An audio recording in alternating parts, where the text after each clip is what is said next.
It's 6 o'clock. I'm Simon Oxley. The headlines: Cameron pledge after Tunisia killings, man charged with murder in Hertfordshire village, and man in court after woman's body found in Buckinghamshire lay-by. BBC Three Counties Radio.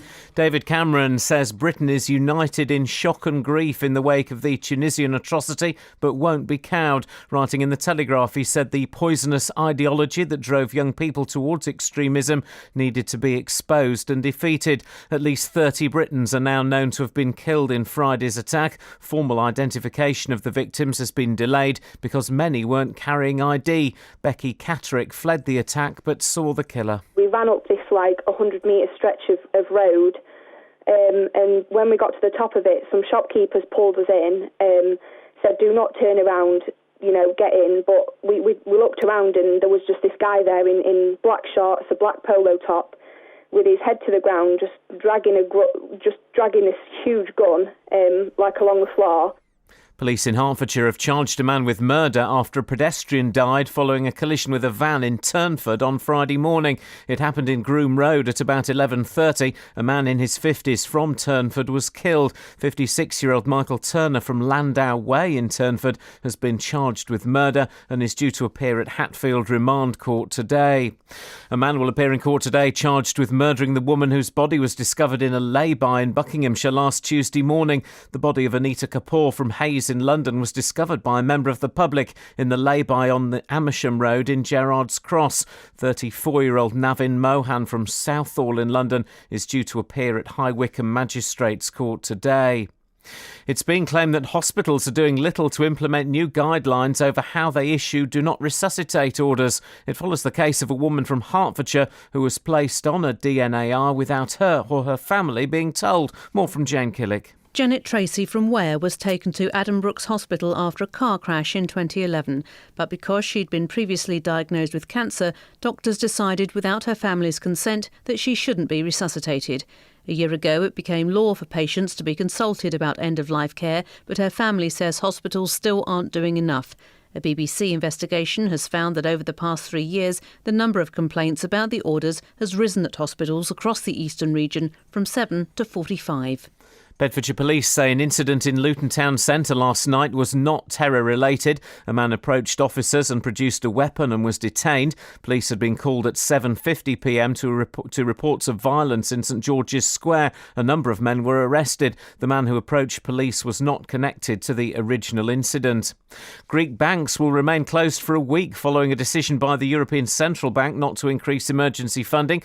People will only be able to withdraw €60 a day from cash machines. In sport, Wimbledon starts today with the defending champion Novak Djokovic first on centre court. The weather dry and sunny, a maximum temperature 25 degrees Celsius. And you can get the latest news and sport online at bbc.co.uk/Three Counties. Thank you, Simon. Morning, guys. Iain Lee, BBC, Three Counties Radio, etc., etc., etc., etc., etc. Stuff and nonsense, brap and ting, shakademus and pliers. It's all happening on the inside, guys. Want it? 03459 455 555. Yep, still remember it like it was just Across yesterday. beds, hearts and bucks. This is BBC Three Counties Radio. Today, the part of Kelly Betts is played by Shags. Morning, Shags. Hello. Thank you. And Catherine Boyle is being played by Mr. T. Good morning, Catherine. Morning, fool. Well, that was as bad as I was expecting it to be. You're right. Yeah. Bring the notice board in. Really? Now? Are you ready? I feel like we need... no, hang on a second. I feel like we need a fanfare, and I've got a fanfare somewhere. I can't remember how to use this flipping computer. Hang on. Is it you? Yeah, right, hang on. Spin the wheel. No, go down, go down, go down, go down, go down. You. Are you talking to me? No, I'm talking to myself, actually. That one. No. That button? No. That button? No, can't do it. Bring it in and I'll do a fanfare noise with my lips. Cheeky.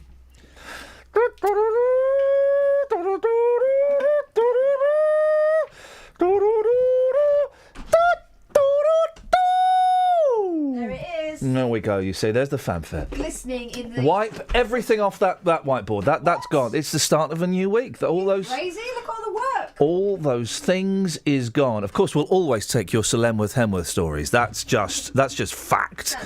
We're always going to take those bad boys, but everything else is wiped off the board as we start afresh. Wipe it up. Flipping it, woman. Maybe we should do this off air. We should get the hammer. Where's the hammer and nails? And why can't I work this thing? Even Justin can work this computer that I can't seem to work today. Oh! No! Don't go away, Four Tops, see? Told you. Anyway, that's the start to the show. I tell you what, let's have a little bit of this, and then we'll have a little bit of... Oh, what's going on here? There we go. All right, it's all good, it's all good.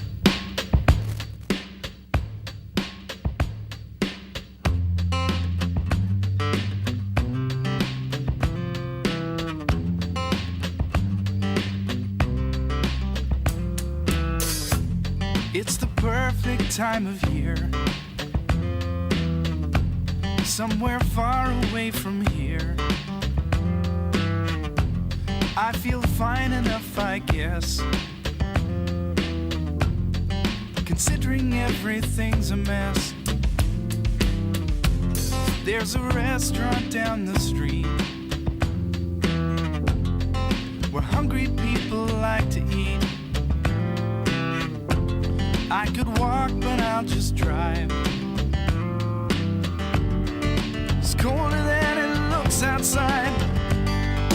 It's like a dream you try to remember, but it's gone. Then you're trying to scream, but it only comes out as a yawn when you're trying to see the one beyond your front door. Take your time, so way I'm gonna make you smile when you realize that a guy by side might take a while just to try to figure out what all this is for. It's the perfect time of day to throw all your cares away. Put the sprinkler on the lawn and run through with my gym shorts on. Take a drink right from the hose and change into some drier clothes. Climb the stairs up to my room. Sleep away the afternoon. It's like a dream you try to remember, but it's gone. Then you're trying to scream, but it only comes out as a yawn when you're trying to see the world beyond your front door. Take your time, so way I'm gonna make you smile when you realize that a guy by side might take a while just to try to figure out what all this is for. Pinch me. Pinch me, 'cause I'm still asleep. Please, God, tell me that I'm still asleep.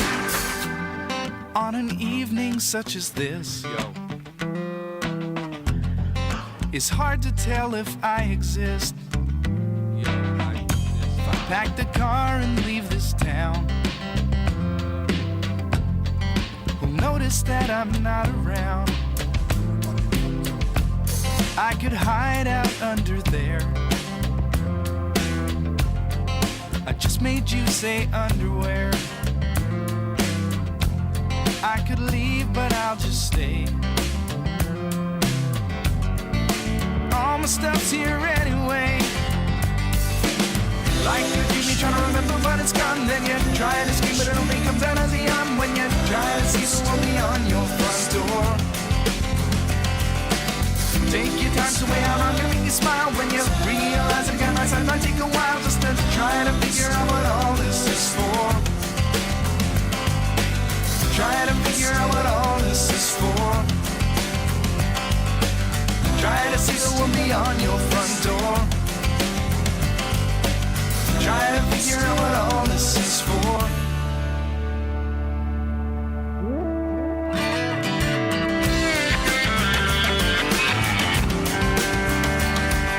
Morning, Iain Lee, BBC Three Counties Radio. Just trying to stop. I think this is gonna.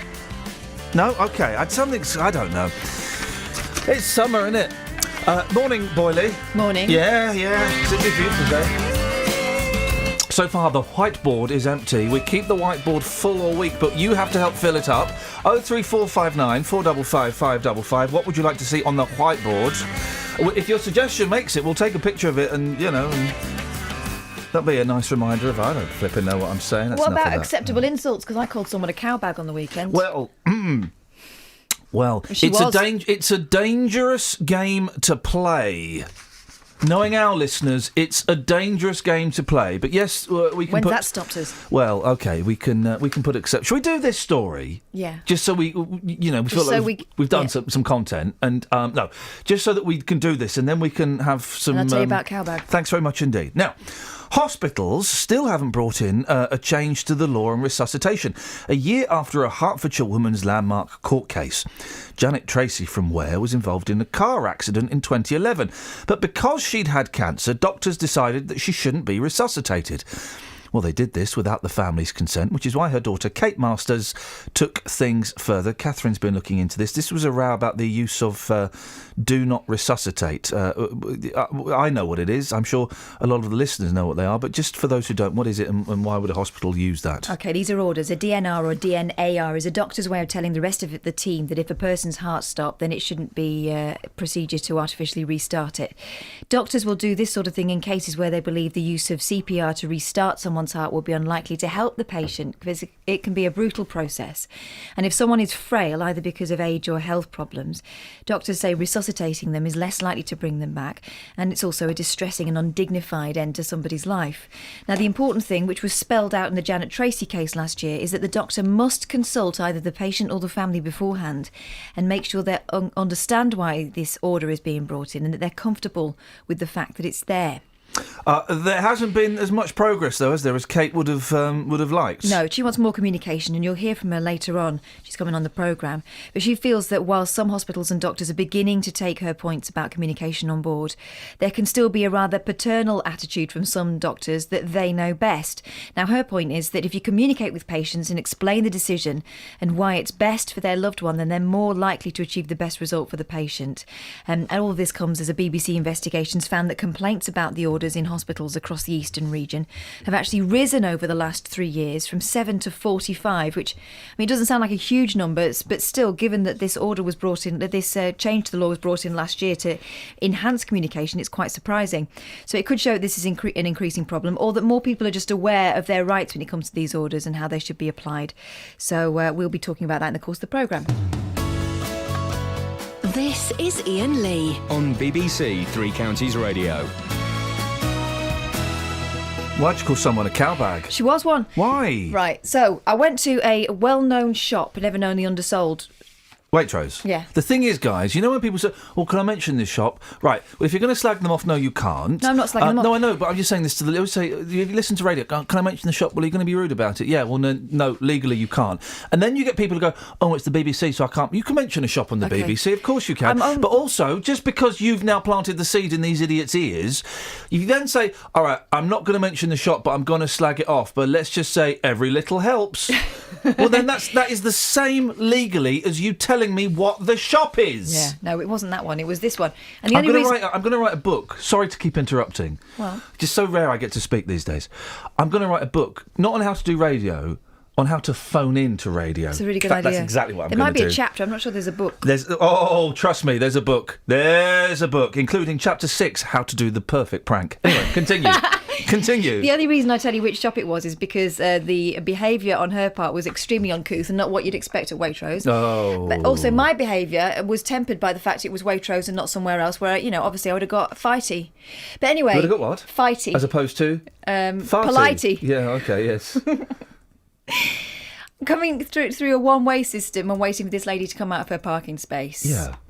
She's looking livid. Imagine this. She looked a bit like... Picture the same. She looked like Christine McVie from Fleetwood Mac. Oh, yeah. Okay, so baby. one of those faces that can look a bit cross. It can look beautiful, but it can look so stern. Yeah, exactly. And she looked stern and she was muttering to herself.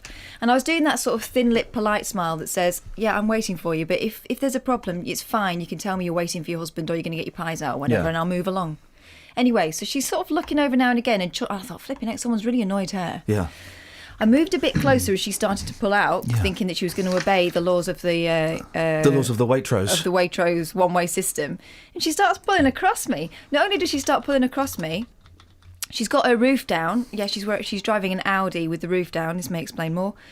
And she's really going flipping crackers and saying, and as she pulled parallel to me, inching past me in a one-way system, move out of the way, you stupid woman. Aye. So at this point... Can I just say you're being racially offensive there by doing that accent? Why? Because you know she was one of yours. Yeah. She wasn't one of ours. She was a northerner. All right. Well, she was You did it in posh. You did it in a posh southern accent. Move out of the way, you stupid woman. It was more like that. Thank you. Okay. At which point, my window goes down. Which I'm constantly saying to you all the time. And I said to her, and we're virtually nose to nose. I could have kissed her, which probably would have made things worse. Oh, suddenly this story got even more interesting, eh? Lads? Eh? Lads? Truckers? Lads? Me and Christine McVie. Hey. Yeah? Carry on. Continue, Evu, s'il vous plaît. That's not very helpful. What are you calling me stupid for? Yeah. Yeah. She went, because you are. I'm trying to get by. And I went, right, okay. Yeah. I'm sorry, but you're going the wrong way. This is a one-way system. We finish at There's 9. There's an arrow that way. You can't get out that way. I said, what, the exit just there? You can. Yeah. I kept it cool. Yeah. She kept it not hot. cool. She was hot. She was going... We do finish at 9 and travel is all coming the way up. past. You know that bit in Sexy Beast where he's going, you will, I've not move. seen it, mate. Anyway. Just get to the bit where you called her, and you called her a cowbag. Great So story. I mean, really, wow. Travel news for beds, cards, and bugs. BBC Three Counties Radio. Let's check the M25 first of all, anti-clockwise, starting to build up now as you head west from the M1 down towards the M40. The M1 itself looking okay, can't see any problems on the sensors and cameras this morning. Heading out onto the North Circular in London, westbound queues at Henley's Corner, also very busy approaching the Brentfield Road. And on the tubes into London, the Metropolitan line is running with minor delays between Uxbridge and Rayners Lane. There are severe delays though on the Victoria line because of a signal failure down at Finsbury Park. Trains through the Three Counties looking good this morning. No reported problems. James Worley, BBC Three Counties Radio. Thank you, James. Oh, now what's going on? Ah, that's what's going on. We're trying to play Catch the Red here. It's a complicated game which involves... Right, let go. Catch. Take your hand further away. Got to take your hand... Go. Caught it. Basically, there's a red light in the studio, which only is on if I... It's a stupid game! But if you wanted to come in and play it one day, you'd be more than welcome. Let's do the headlines, innit? David Cameron has promised to tackle the threat of Islamic State at its source, following the Tunisia beach attack in which at least 30 Britons are now understood to have been killed. Police in Hertfordshire have charged a man with murder after a pedestrian died following a collision with a van in the village of Turnford on Friday morning. And Bedfordshire police say an incident in Luton Town Centre last night was not terror-related. A man approached officers and produced a weapon and was detained. No.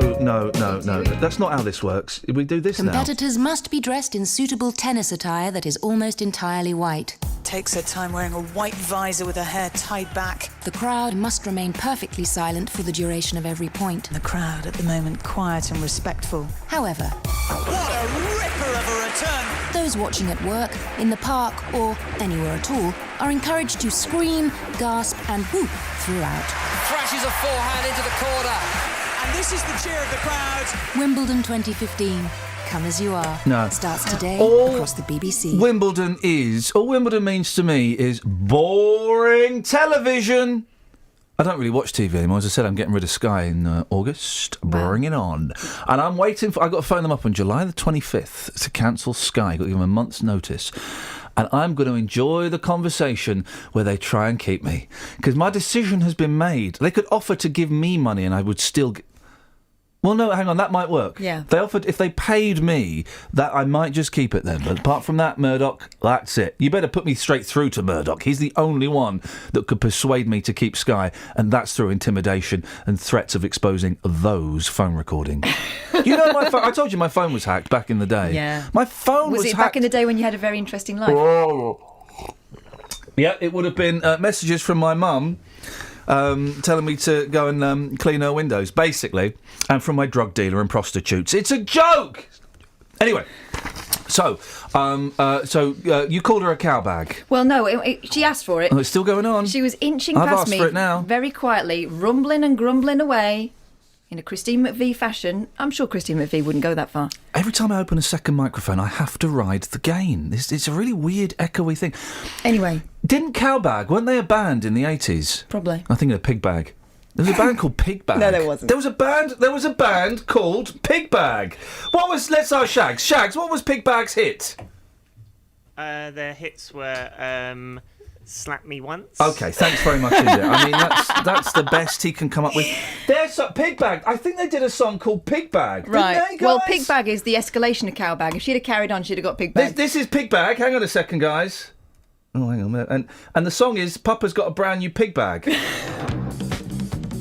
Oh. Do you remember this? Yeah, I do. Is this Pig Bag? Pig Bag, and Papa's got a brand new pig bag. Hang on, this is the 12-inch remix. Let's get to the... I hope it's not sweary. Well, fingers crossed, otherwise you're in trouble. This is them playing it on top of the pop, so this will be a clean version. Here we go. Here we go. Pig bag. Papa's got a brand new pig bag. Hi folks, welcome to Top of the Pops. A Peter great big Powell. party tonight, stacks of Party. interest, lots of bands and lots of action. For openers, it's Pig Bag, hit 3 and Mama's got a brand new Pig Bag. Here we go, guys.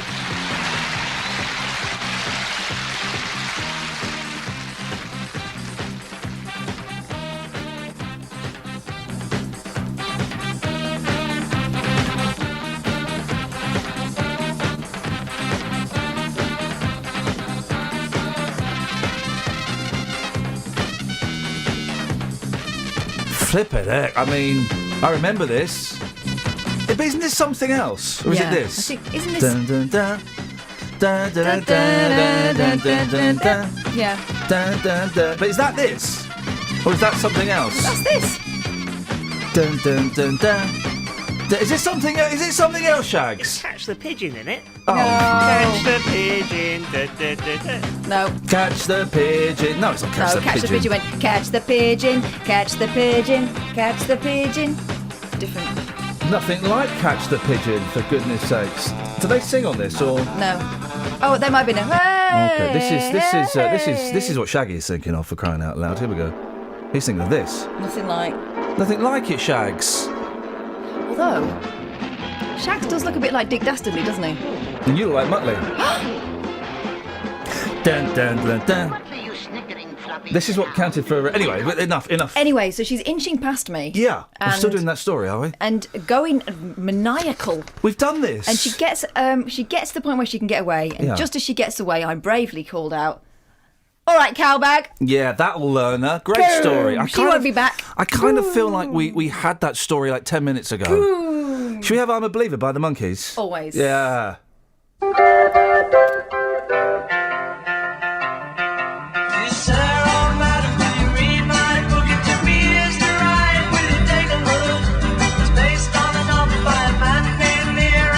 Hang on a second, that's the wrong... That's, Just No. indulge me. Here we go, just listen to when the Monkees come in. Indulge me. Here we go. Now listen.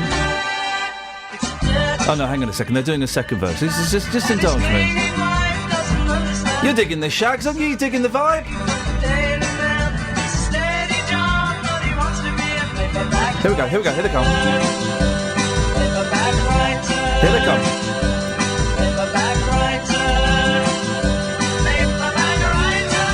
Thank you.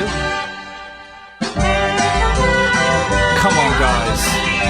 So good. Okay, isn't it? I'm going to have to do you a CD of mashups. Do it.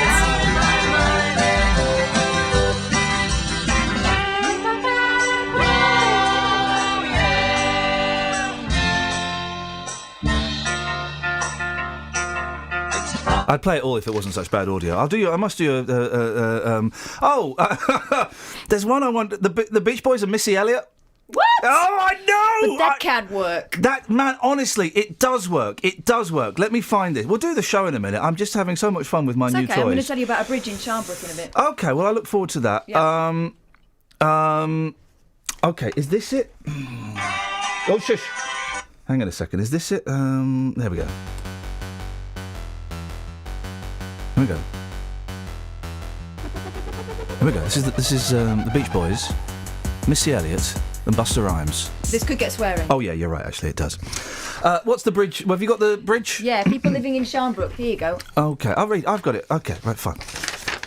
Let's just check the phone. Shags, how many phone calls have we got so far? Okay, must try harder, Shags. If Danny was Kelly Betts, so good. we would have loads of phone calls, mate. Yeah, would we? Yes, we would. Okay. He's so good and dreamy. He's so dreamy. 03459 455 555. People living in Sharnbrook are concerned that work on a nearby railway bridge has been left unsafe and unfinished. Network Rail say work done is safe, and further work, which will start in September, will involve realigning the curb lines, resurfacing the road and relocating electricity pole. Let me hang on, get myself together. OK, fine. They've apologised for any inconvenience caused. Kath, you've got more on this. Yeah, the residents came to us with this one, which is why we're doing it. Over Christmas, Network Rail ripped down Sharnbrook's Victorian Railway Bridge and replaced it with a new concrete green one. I don't know why we need to know it's green, but it's green. To get ready for a new electric train line. But with this came disruption for the locals. First, the loss of the old bridge where people used to sit with picnics and take pictures. They're calling it a monstrosity, the new green one. Secondly, the bridge that they've put in place seems to have pushed the embankment below it, making it look to the locals unsteady. Now, there's been a support wall built, which the locals are worried is bending and collapsing with the weight of the bridge and the slipping embankment. Generally, it's not popular. Network Rail is saying that the locals should be reassured the bridge is safe, but they don't feel the same. Network Rail say that they have plans to change the bridge. They say the work to improve the road over Templars Way will be carried out as planned. They will start this in September, and it will involve, as you said, realigning curb lines, resurfacing the road and relocating a pole. A one-way system is currently in place for the safety of pedestrians and motorists until curb realignment work is carried out in September. And Network Rail say the retaining wall has been inspected by engineers and is stable. In September, they'll be carrying out additional repairs to that wall. They're apologising for any inconvenience caused to the work. And we'll be talking to Justin, who'll be there with the neighbours. Excellent. Slow news day today. 03459 455 555. Now, this isn't sweary. Are you sure? Well, I can't guarantee it 100%. It's the Monkees versus Girls Aloud. Wow. I mean, what could go... fight.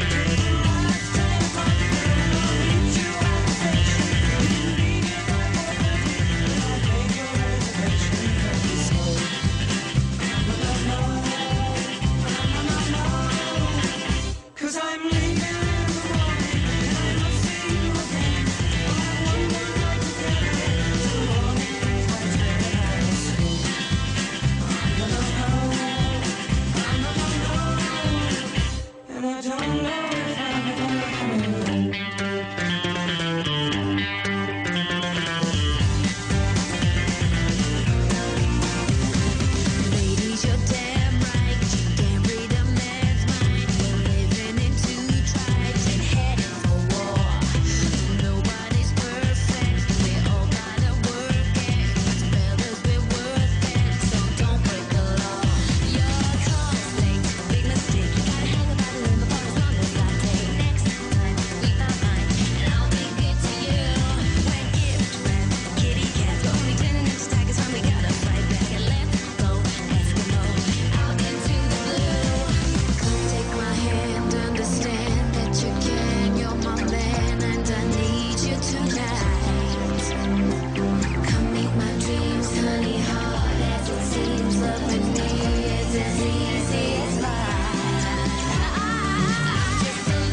Morning, guys. Iain Lee, BBC Three Counties Radio. We need to put some stuff on the whiteboard. So far, we've got acceptable insults, or as I like to call it, in fact, this is what we'll call it, posh swearing. 03459 455 555. Travel news for beds, cards, and bugs. BBC Three Counties Radio.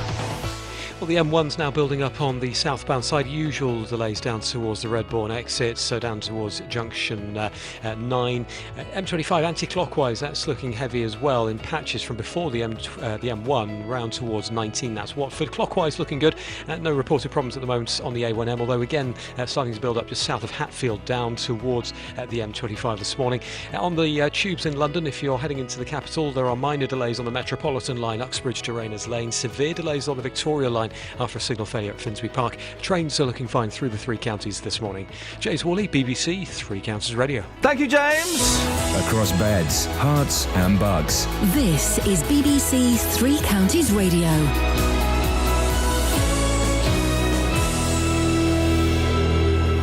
It's 6:30. I'm Simon Oxley. David Cameron has promised to tackle the threat of Islamic State at its source following the Tunisia attack. At least 30 Britons are now understood to have been killed by the gunman at the beach resort on Friday. Police in Hertfordshire have charged a man with murder after a pedestrian died following a collision with a van in the village of Turnford on Friday morning. 56-year-old Michael Turner from Landau Way in Turnford is due to appear at Hatfield Remand Court today.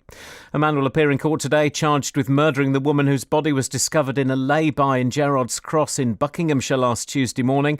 And Bedfordshire police say an incident in Luton Town Centre last night was not terror-related. A man approached officers, produced a weapon and was detained. Three Counties Sports. BBC Three Counties Radio.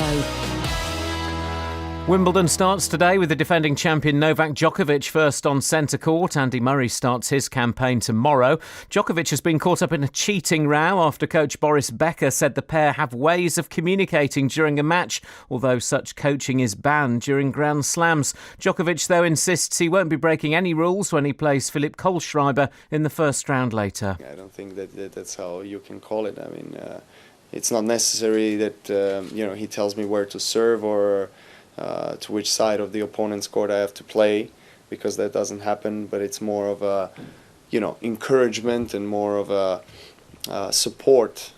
In football, Watford transfer target Diego Perotti appears to have turned down a record-breaking £7 million move to the Hornets from Italian side Genoa. Reports in Italy say the Argentinian wants to stay in Italy and move to Napoli, although Genoa say the only firm offer they have received is from Watford. Meanwhile, Watford continue to be linked with two players from Inter Milan, plus Roma's Greek international defender Jose Holebas. Former Manchester United and England player Phil Neville is in talks with Valencia about becoming their assistant manager. And Australia's cricketers continued their preparations for the Ashes series by beating Kent by 255 runs at Canterbury. BBC Three Counties News and Sport. The next full bulletin is at 7. What was your beef with that bulletin? I didn't have beef with the You bulletin. did have beef. He said a foreign name at the end, and you pulled that sneering face that you pull when someone says something foreign that No, I didn't. doesn't meet your university standards. No, I didn't. He did a cracking job there. He and did a that beautiful. He pronounced Genoa properly, which some people have trouble with. The foreign man, though. What's Jose Halibas? Holebas. Just thought it was funny. He was Greek and he's called Jose. That's all. No, you didn't. You were laughing at the way he said it. No, I wasn't. Because you got university education. Stop it. Outrageous. Not true. No. How would you say it again, Simon? Jose Holebas. Right, what's your beef? Fine. I ain't got beef. You've got beef. I haven't. You are on, mate. You've got beef. I'm going to Google him though and find out why he's called Jose. Okay, thank you, Simon. I'm sorry to have to drag you into this bitter divorce that's going on here between myself and Catherine. I thought it was excellent. I'll keep an eye on her next time. Yeah, please do. Thank you very much indeed. You need to install a system of mirrors. Outrageous behaviour. Hang on a second. Local and vocal across beds, hearts and bucks. This is Iain Lee. BBC Three Counties Radio. Why were you doing rude hand signals behind his screen? I don't like him. Simple as that. Started out with him, Carl. Oh no, hang on a second. Aren't you and David? Don't want that. What are you doing? Don't want that. What Don't are want you that. doing? Oh, I want this. Here we go. Let's have some of this.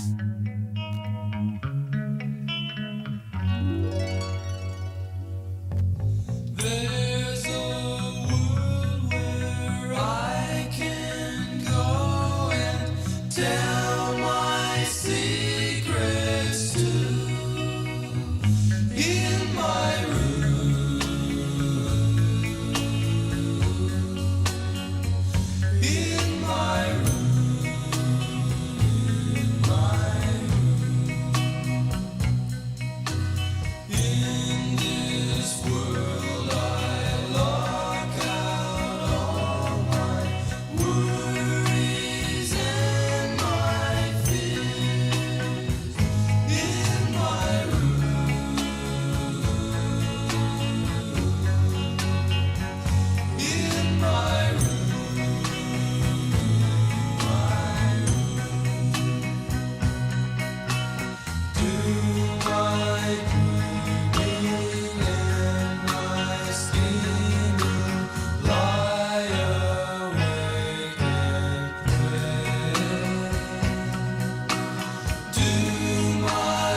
Lesbia Avenue.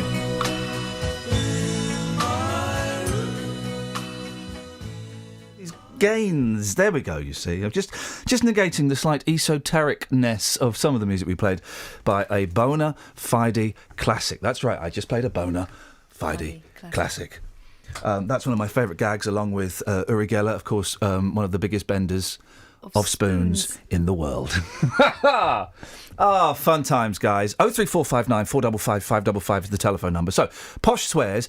Also, I went to the pictures yesterday to see the Minions. Mm-hmm. It's fair funny. Well, they are funny, aren't they? It's very... I've never seen Despicable Me. Do you want to borrow it?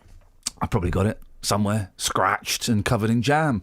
But we went to see Minions, and it was brilliant. It was hilarious. First of all, it starts off with the Turtles, Happy Together. It's the theme tune. My boys were singing it. The only kids in the cinema singing it. Winners. Yeah. And my eldest leant over and said, Daddy, this is one of my favourite songs. I went, yeah, that's right, boy. And then there's a bit where there's a really funny Monkeys gag. There's loads of 60s music in it. And there's a really funny Monkeys gag where the Minions are singing the Monkeys theme, right? Because they've just been made friends with Sandra Bullock, who's like the evil queen, and they're going around singing the Monkeys theme because it's all exciting. It's like a funny montage. Oh, aren't they looking for like a new boss or something? Yeah. And they find it. Anyway, so they're singing the Monkeys theme, and then it's a really slightly obscure reference. There's a bit in the Monkeys theme where Mickey Dolenz goes, oh! And just as they get to the oh, they get locked in a prison cell. No, spoiler alert. And then there's a funny Beatles gag as well where they interrupt a photo shoot for Abbey Road. It's brilliant. But, so we went to see that and my boys were really excited and it was packed. First day I think it's been out. First or second day, it's packed. Also, the weather was a bit iffy yesterday, wasn't it? It was a little bit iffy yesterday. So we're sat there, right, and we got there early. We got there on time. And we're sat in the cinema and we're having, kind of watching the... by the way, the paper's here yet. No papers, OK. We'll ask Shaggy to go and have a look when he's finished flirting with Simon Oxley. Shags, can you see if the papers are here yet? Thank you. Oh, he actually just walks into a pillar. What a plum. And then he stuck his fingers... It wasn't us that made you walk into a pillar, it was you. Anyway. Cut your fringe, you'll be able to see. So we sat there, right, and the adverts come on, and the kids quite like the adverts, and they put in a couple of Minions adverts and McDonald's and stuff, whatever, OK, and we're digging the adverts. And then the trailers start. Now, as far as I'm concerned... Once the trailers started, the trailers is the film. Yeah. OK? The trailers is the film. If I walked in during the adverts, I'd be very quiet. But, boys, go and sit. But once the trailers have started, I've paid for that.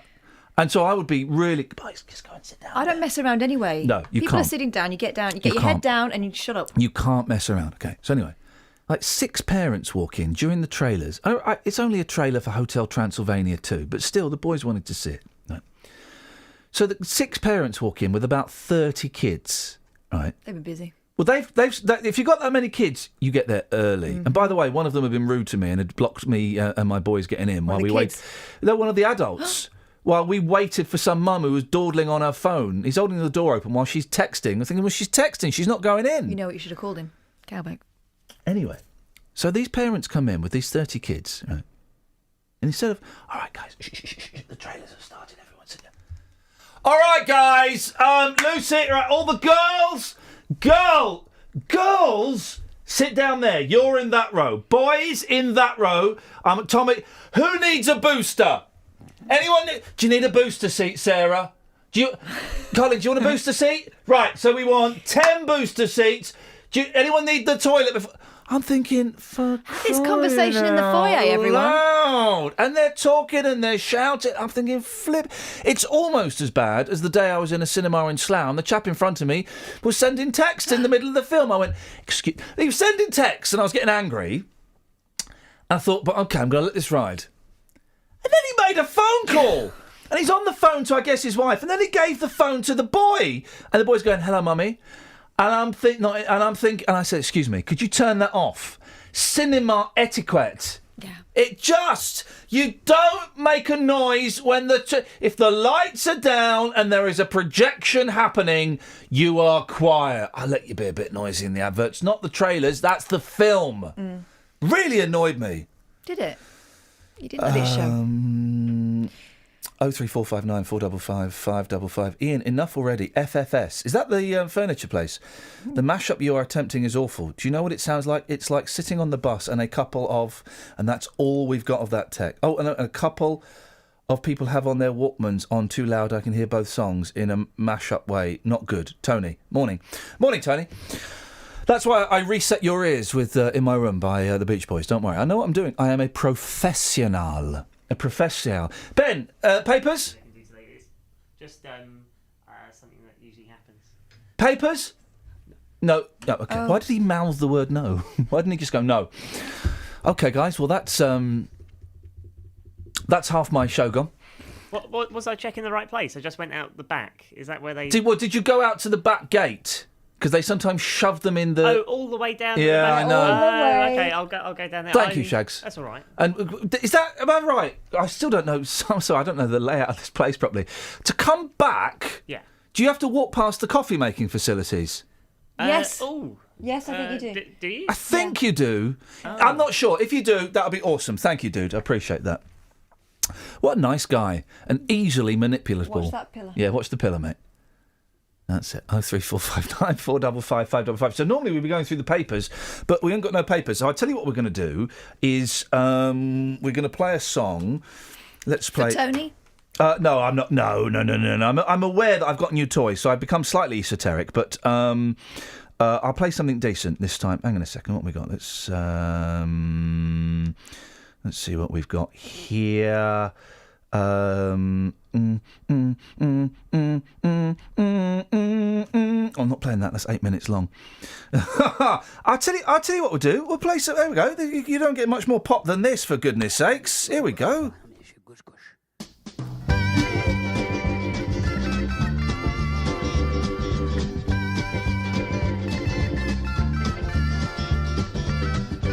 Looking at the world through the sunset in your eyes, traveling the train through clear Moroccan skies. Ducks and pigs and chickens call, animal carpet wall to wall. American ladies 5 foot tall and blue, sweeping cobwebs from the edges of my mind. Had to get away to see what we could find. Hope the days that lie ahead bring us back to where they've led. Listen not to what's been said to you. Would you know we're riding on the Marrakesh Express? Would you know we're riding on the Marrakesh Express? They're taking me to Marrakesh, all on board the train, all on board the train. I've been saving all my money just to take you there. I smell the garden in your hair.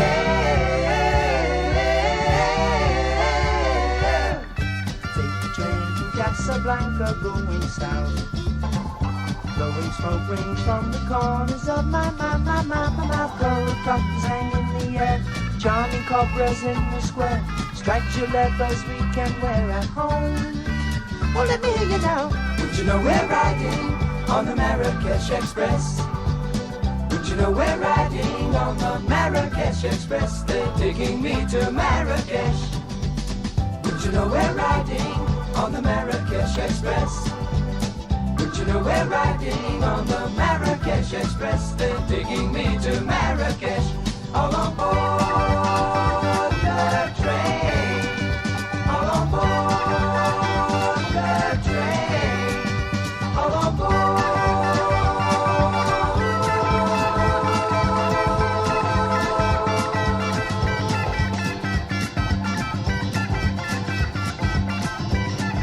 Genuinely never heard Marrakesh No. Express by Crosby, Stills and Nash? No, I'm not. Really? No, I'm not as familiar with their catalogue as I should be. You've never heard Marrakesh? That's the other pop one after Our House. You've never heard it? No. Well, I have now. I've heard it once. But, I mean, you... flipping heck, mate. Travel news for beds, cards and bugs. BBC Three Counties Radio. Well, no reported accidents or incidents across the three counties, just usual Monday morning delays. M1 slow southbound passing junction 14 Milton Keynes, really slow actually on the cameras and sensors I can see.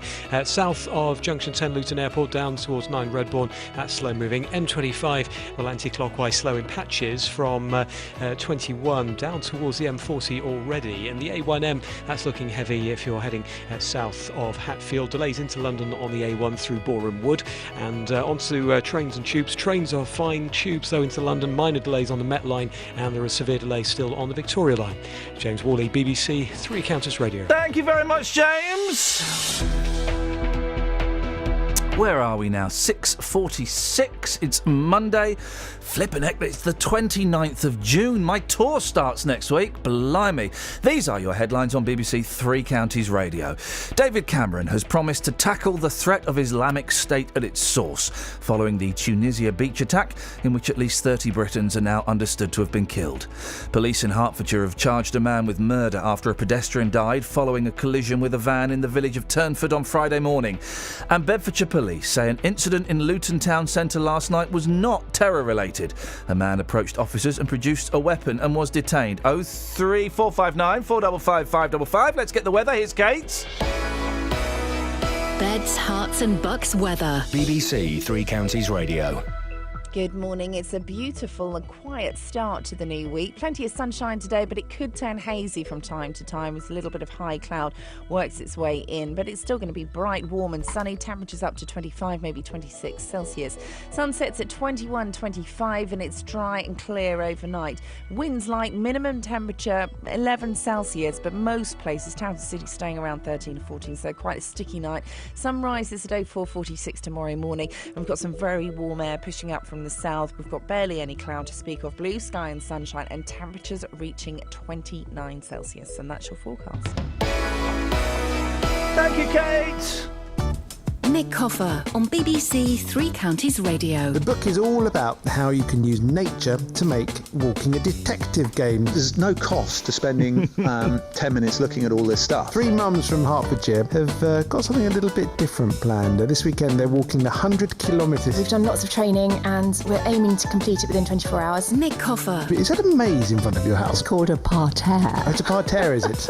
I planted it myself with 540 plants, so I know it's a parterre. Award-winning Milton Keynes sports journalist Mike Calvin has written Gareth Thomas's autobiography. I've got to think what you think, I've got to see what you see, I've got to hear what you hear, and that will be an inherently painful process. Nick Coffer, weekdays from 12 on BBC Three Counties Radio. 03459 455 555. Just very quickly to a nod at Tunisia. David Cameron's talking tough. Mm-hmm. What's he going to do? How do you stop a lunatic wandering on a beach with a machine gun? How do you stop that? And there was I was listening to Any Questions on Radio 4, and one of the questions was, should this horrible attack, and you can't even begin to imagine what it was like. Oh, incredible. Should this attack stop us from going on holiday to certain places? Stop you going out anywhere? Well, yeah, but one of the MPs is going, no, we should still go to places like this for a holiday. I'm not going. I'm not going to North Africa. It's easy to say if we don't go, then they've won. Okay, well, they can. Do you know what? They can win that one. They can win that one. I'm sure there are some incredibly cheap deals to Tunisia today. I'm sure if you went online that you would pay $1 to go to Tunisia. Do you know what? I ain't going. And probably at this point, security will be tight to the point of it being less likely to happen. Yeah. But the point is, they're choosing soft targets. They could go anywhere. They could go anywhere. They could go. I'm not going to go to North Africa. We can do all that. Well, if we don't go, then they've won, and the local trade needs you. Do you know what? The local trade's going to have to just do fine without me popping along there and spending a few quid. And the ISIS, you've won that one, guys. Yep, you've won. They're going to North Africa. As far as my family are concerned, you've won. Well done. To be honest, I've not fancied going there for some time. No. Like places like there, Egypt. No, Turkey, I don't fancy. No, I mean, part of me. Well, we're going to Greece at some point, and part of me thinks, well, hey, you know what? There's connections with Turkey. Okay, fine. But now they've got. You're only allowed to take, was it €60 out from the? What is that? I'm not an engineer. That is that. Do you want it in that one? Then? Yes, I do. Hang on, it's all right. Why have you put it in a dad's cup? I don't know. That's a dad driving to work on the M40's cup. Just for the. Well, you know what kind of cup I think that is. I just told you off air. Yeah. Okay. It's like one of these flask type cups. Hey, if you buy some oil at the petrol station, you get one of those free. Oh no, I don't fancy it. You can't drink from that, It's mate. all right. Come on, pour it in. Yeah. Pour it in. Well, I need to get rid of that first. No, flipping it. I'm I'll going to get rid drink of mine. Okay, I'm just gonna. And where are the papers, mate? They're not here. I checked everywhere. Flipping it. I went out the proper back of it. Oh, mate! Mate, what are you doing? Shaggy's got coffee everywhere. Hey, I've just had a really good idea. Lift it up, mate. Lift up the cup. Lift up the cup. We'll put it on the script. I've just had a really good idea. Unbelievable. Yes, mate. Someone listening to this has got a paper in front of them. Why don't they do the papers? 03459 455 555. Tell us what's in it. Yeah, okay. It's like when you order a milkshake at Ed's, you get a bit more left over in the pot. Yeah. Thank you, Shags. 03459 455 555. If you could go through the papers and just a paper that you've got. Tell us what's in it. And let us know what's going on there. You're right. Bit windy pops there. Yeah, a little bit windy pops. Just trying to find another song that we can play.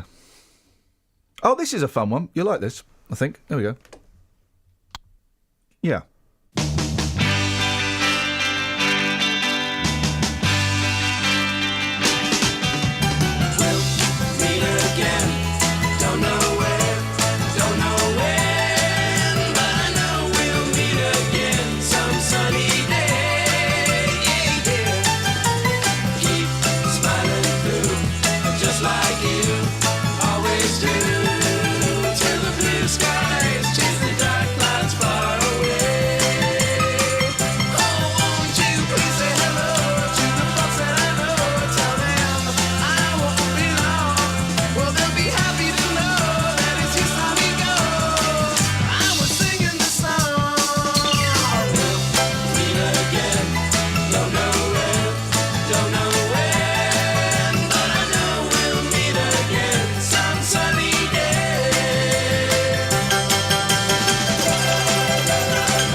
Must remember not to sing over the songs. That's what Steve Wright does. He does, doesn't he? That's the Turtles. I love that. I love that so much. 03459 455 555. Steve's in Luton. Morning, Stephen.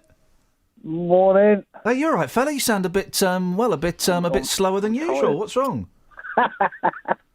Oh, slow, all right. Are you still marching, Steve, or have you stopped now? Yeah, no, we've stopped. It was a good day out. And I just want to say about the people that were moaning about how much the march would cost the taxpayers. I wonder how much Bedfordshire Police. Steve, could you put your mouth near? Steve, shut up. Can you put your mouth near the phone? You're sounding even more muffled and dense than usual. Right. Bedfordshire Police cost the taxpayers more money than you think. Yeah, the Bedfordshire Police are very expensive. We know they probably cost about what I think. Yeah, they're expensive. What's your point?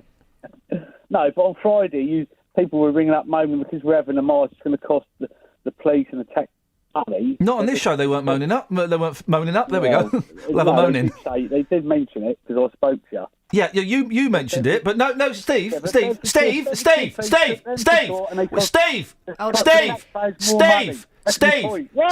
shut up and listen, you idiot. Shut up. You shut up. No one mentioned on my show the amount it was going to cost, so I don't know what you're talking about. Yeah, they did. Not on my show, they didn't, mate. You were the only call. Will you listen, mate? Because you're really getting on my nerves. You were the only call about. Am I right, Catherine? Did we have any others? No, because we didn't go into it. You were the only call on my show about the march. Oh, well, I'm privileged. Thank you very much. No, you're not. You're getting on my nerves today. So I don't know what you're talking about. But yes, it would have cost a lot of money because when you get far-right, fascist, racist groups marching, you have to police it. You have to police it. Oh, so that there's not trouble. So the left-wing do-gooders have actually ruined this country, so it's all right for them to run around throwing. No, do you know what? I'm going to get off my fence. Someone stands up against them. Here we the go. Right wing stand against them. We're Here we racist. go. We're not racist. No, Steve. For Great Britain. No, Steve. Do you know what? I'm going to get off my BBC impartiality wall and tell you it's not the do-gooders. Why is do-gooding a bad word? I wish I could do good. I wish more people would do good. I'll tell you who's ruined... Steve, I'll tell you who's ruined this country. It's horrible, divisive racists that pick on minorities, that pick on the weak and try to exploit them. No, it ain't. The commies, the left wing... The commies? What is this, like 1976, you plum? Commies? What is a commie? You look at the Labour politicians. How many of them were in the Communist Party before they went to the Labour Party? But how many of the Labour Party is hardly... Steve, the Labour Party is hardly communist or even approaching socialist. It's kind of pretty much left of centre. It's the racists. It's the people that march around holding crosses. How can it be the racists? We're not even in power. The lefties, the school How can we be racist? We're not even in power. You can't do that. Steve, how can we be racist? How can we... This is your problem. You don't listen. How can we be racist? We're not even in power. That sentence doesn't make any sense whatsoever. Because you're all dovey, you know, all hippie lovers. Oh, yeah, everyone can do this. Oh, yeah, you know, if you do something wrong, we slap your wrist, you know. No, but you're talking about something completely different. I think if you do something wrong, you should go to prison. What's that got to do with racists? Discipline. Oh, Steve, do you know what, Steve? If we were that racist, none of them would be here, would they?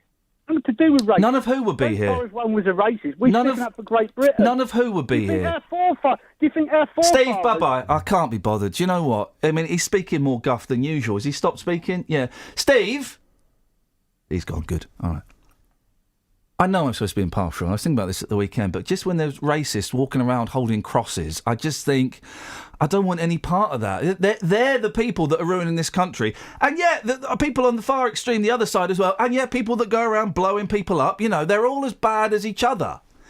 But a bunch of racists marching around, I'm sorry, mate, that's not what I want in this country. It's not what I want my kids to see. What's that got to do with caning children at school? I mean, I've got... several tangents there, Steve. Must try harder. 03459 455 555 is the phone number. Let's have some of this. Travel news for beds, cards and bugs. BBC Three Counties Radio. Starting to build up now on the M40 southbound towards London towards High Wycombe Junction 4. That's looking slow on the sensors and cameras. M1 delay southbound passing Milton Keynes 14 to 13 is slow moving, and there are delays also passing Toddington Services and then south of Luton Airport down towards Junction 9 for Redbourne. Anti-clockwise M25, usual Monday morning delays from before the M1 on and off all the way down to the M40 at Junction 16. Really slow in patches on the A1M south of Stevenage and then south of Hatfield. A1's very busy into London through Boreham Wood down to Edgware on the sensors. On the tubes into London, severe delays on the Victoria line, minor delays on the Met line, but no problems to report for trains across the three counties. I'm James Worley, BBC Three Counties Radio. James, thank you very much indeed. Listen, if you want to come and have a discussion about the in inverted commas protest at the weekend, then you can. But Steve, I mean, really, you take not listening to an art. I get accused of not listening, but flipping heck, mate. Oh dear. Morning, guys! Let's get the news. Here's Simon Oxley. Local and vocal across beds, hearts and bucks. This is BBC Three Counties Radio.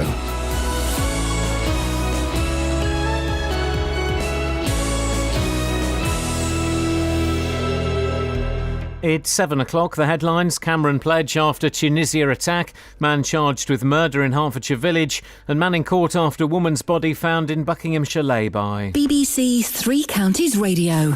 David Cameron has promised to tackle the threat of Islamic State at its source in such places as Syria and Iraq. Writing in the Telegraph on the Tunisia attack, Mr Cameron vowed that Britain would show unshakable resolve in confronting extremism.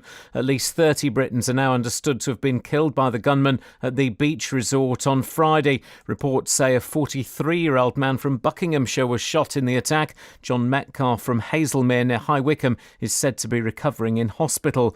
From Sousse, Mark Lowen. Tunisian authorities say they believe the gunman, Saifeddin Rezghi, had accomplices who helped set up the shooting spree. Armed officers will now reinforce tourist police across the country. A major international investigation is underway, with Scotland Yard announcing over 600 British police and staff will work on the case, one of the biggest deployments since the 2005 London attacks. Police in Hertfordshire have charged a man with murder after a pedestrian died following a collision with a van in the village of Turnford on Friday morning. It happened in Groom Road at about 11:30. A man in his 50s from Turnford was killed. 56-year-old Michael Turner from Landau Way in the village has been charged with murder and is due to appear at Hatfield Remand Court today. A man will appear in court today charged with murdering the woman whose body was discovered in a lay-by in Buckinghamshire last Tuesday morning. The body of Anita Kapoor from Hayes in London was discovered by a member of the public in the lay-by on Amersham Road in Gerrards Cross. 34-year-old Navin Mohan from Southall in London is due to appear at High Wycombe Magistrates Court today. It's been claimed that hospitals are doing little to implement new guidelines over how they issue do not resuscitate orders. It follows the case of a woman from Hertfordshire who was placed on a DNAR without her or her family being told. More from Jane Killick. Janet Tracy from Ware was taken to Addenbrooke's Hospital after a car crash in 2011. But because she'd been previously diagnosed with cancer, doctors decided without her family's consent that she shouldn't be resuscitated. A year ago, it became law for patients to be consulted about end-of-life care, but her family says hospitals still aren't doing enough. A BBC investigation has found that over the past 3 years, the number of complaints about the orders has risen at hospitals across the eastern region from 7 to 45. Bedfordshire Police say an incident in Luton Town Centre last night was not terror-related. A man approached officers and produced a weapon and was detained. Police had been called at 7:50pm to reports of violence in St George's Square, and a number of men were arrested. The man who approached police was not connected to the original incident. Banks in Greece will remain shut until next Monday because of the financial turmoil that's threatening to force the country out of the euro. The Greek people will be limited to daily withdrawals from cash machines of up to €60 or just over £40. In sport, Wimbledon starts today. Defending champion Novak Djokovic is first on centre court. The weather dry and sunny, a maximum temperature 25 degrees Celsius. And you can get the latest news and sport online at bbc.co.uk/3 counties. Thank you, Simon. If you want to discuss, do I want to say this? Yeah, if you want to discuss the protests that took place at the weekend, you can do. If you want to have like a conversation about it. 03459 455 555. I kind of think it happened and it's done and it's gone and blah, blah, blah. But you know the nature of this show. You can call in about pretty much anything. So far, posh swearing after Catherine called a woman, what was it, a pig bag? Cow bag. Cow bag. Cinema etiquette. The whiteboard, apart from those two things, is empty. Anything you want to shove on there? 03459 455 555. Across beds, hearts and Now, bucks. This is BBC Three Counties Radio. So far, it started off with this. You're an idiot. Still don't know. There's an adult laugh right at the end, just at the end. Still don't know who those pair are. We do know who this guy is. You are listening to Iain Lee, BBC Three Counties Radio. What an idiot. Right, we know who that guy is. And That's Wilson. That's Wilson. He's 9 years old, and we've got Wilson to confess this. I am broken Britain. Right, now Wilson is now on my side, OK? Wilson is working undercover for me in the playgrounds, at youth clubs, I don't know where kids go these days, online, on Xbox. He's working undercover for me to sniff out, to try and find out who the original people were. Well, it seems it's working because young people all over the country are sending me messages of support. Are they? Yes, they are. Holly and Stephen. Well, their granddad got in touch and said, Iain, I've recorded Holly and Stephen. They want to send a message of support. I've not heard it. I just thought I'm going to whack this straight in and we'll have some of this. So let's have a listen. Oh, remorseless. The cackle at the end. Well, they're idiots because I know at least Holly's surname is Edwards. Holly Edwards. Well, that's going to be difficult if I just look you up in the phone book, Holly. Just look her up in the phone book. What are you ringing her for? She's a child. What are you doing making young kids cry when they phone in doing prank calls? He didn't cry. He did. His He voice got a bit worried. His voice wavered. So listen. Don't come and try and pwn me. I'll pwn you back. Yeah, exactly. You see, we will have some of that. I just said I was going to send the social round. Holly, Edwards, and Stephen. I don't know Stephen's last name. You are. It's outrageous, isn't it, Justin?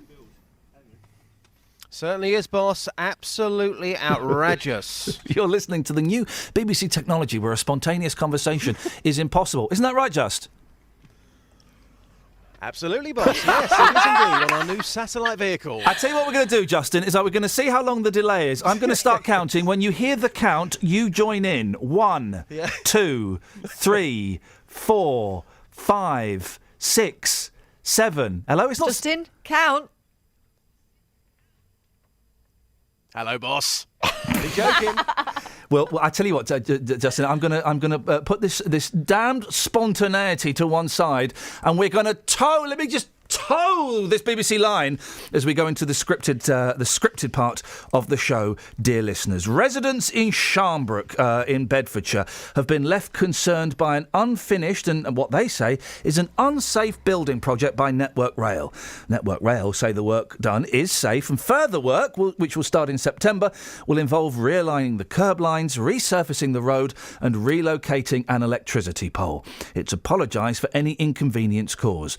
Well, Justin is down there with the residents this morning, and I now need to shut up so it doesn't get confusing.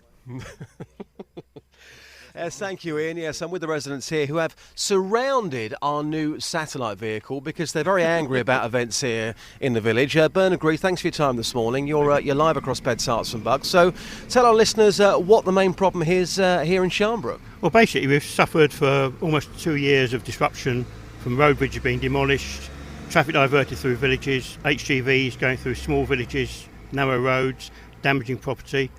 And at the end of it, Network Rail suddenly realised, we haven't got the money we thought we had. And they've cancelled it. Well, they haven't cancelled it, they've paused it for a few years. Well, we've seen the bridge this morning, and this is your main beef. You're saying the new bridge, is not safe. Tell us more about that. Well, the bridge itself is probably safe, but when they were building it, the embankment collapsed. This is in March this year. It looks like they've done a temporary repair just to get the embankment open, and they can get the bridge open, get the road open, and say we finished 3 weeks ahead of schedule. But they're going to come back in September and do 7 more weeks of remedial work, which includes, I think, rebuilding the embankment. So you're not happy. You think this embankment here could collapse. That's what you were saying to me earlier on this morning. Yeah. Well, when you build a vertical wall in March, and by, 3 months later, it's leaning at an angle, which we can both see, and you've got a bow in it, that does suggest that the earth behind it is moving. Also, as you go over the bridge now, the road surface has got a dip in it, just by where that bow is beginning. So it does suggest that maybe the earth is moving from under the road and moving towards the wall. So this is a gut feeling. You haven't got proof this is going to collapse, have you? No, it's a gut feeling. Okay. It's going to bring in somebody else as well, because the car is surrounded. Marilyn Bassiter, you're the chair of the parish council here, backing up what Bernard was saying there. How concerned are you about things here in the village? My main concern is that it actually gets finished. We've had so many issues with both bridges that have been replaced in the village, and are we really going to see these finished? Is it going to be safe for people to drive over them? But I have had some reassurance from our borough councillor, Doug McMurdo, so I'm feeling a little better about it. But we've also got residents who have got fields that are not finished with regard to their boundaries, so horses can't be kept in the fields, animals can get out, and destruction of trees has been quite remarkable along some of those boundaries. I mean, Network Rail say there's no issue here, that there's no problem here. What would you say to anybody who says, well, you could just be a group of villagers with nothing else better to do? I put that to you because people might be thinking that in their cars and at home this morning. They could well do. But we have seen what's gone on, and it's this terrible worry that the word paused means there will be no further money, and therefore projects that have not been finished will then come back to us as the village, and we'll have to find the money to actually get some of this stuff done. Okay, I'm going to go back to Bernard. A couple of final questions for you. Network Rail, again, saying to us that everything's fine here. How have your conversations been with Network Rail? Stilted. They don't say anything. You can ask them a direct question, you won't get an answer. They've got a group of people called communication managers who filter the public, and they're a stone wall between the public and management. So your message this morning is, just talk to you. You're somebody here who's concerned. All you want is a conversation with Network Rail. You want somebody to come down and talk to you. That's all you want. That would be a great help. Someone who can actually speak without being his words are limited by what he's allowed to say. Okay, I'm going to get a final word in here as well as somebody else. I think this is Doug McMurdo, local councillor. Again, a final word on Network Rail. Your conversations, you're a councillor. Surely you've had a conversation with them in detail about this? Good morning to you and all your listeners. Yeah, I've had several conversations with Network Rail. I want to put a bit of context behind this. This is not a paused project only to Sharnbrook. This is a national pausing, 30-something billion pounds, and it's the Treasury that's paused it. I mean, basically, Network Rail have identified that these projects are neither affordable or deliverable in time, and there's been some very serious, significant changes at the helm. You know, I believe the chairman stood down last week. So what they're doing is they're reappraising the projects that are on the block, and then to see what can be delivered and what sort of costings. Now, my discussions with Network Rail, they have been frustrating at times, but on Thursday of last week I've met with the new project team that are going to be dealing, now I'm talking specifically around Templars Way.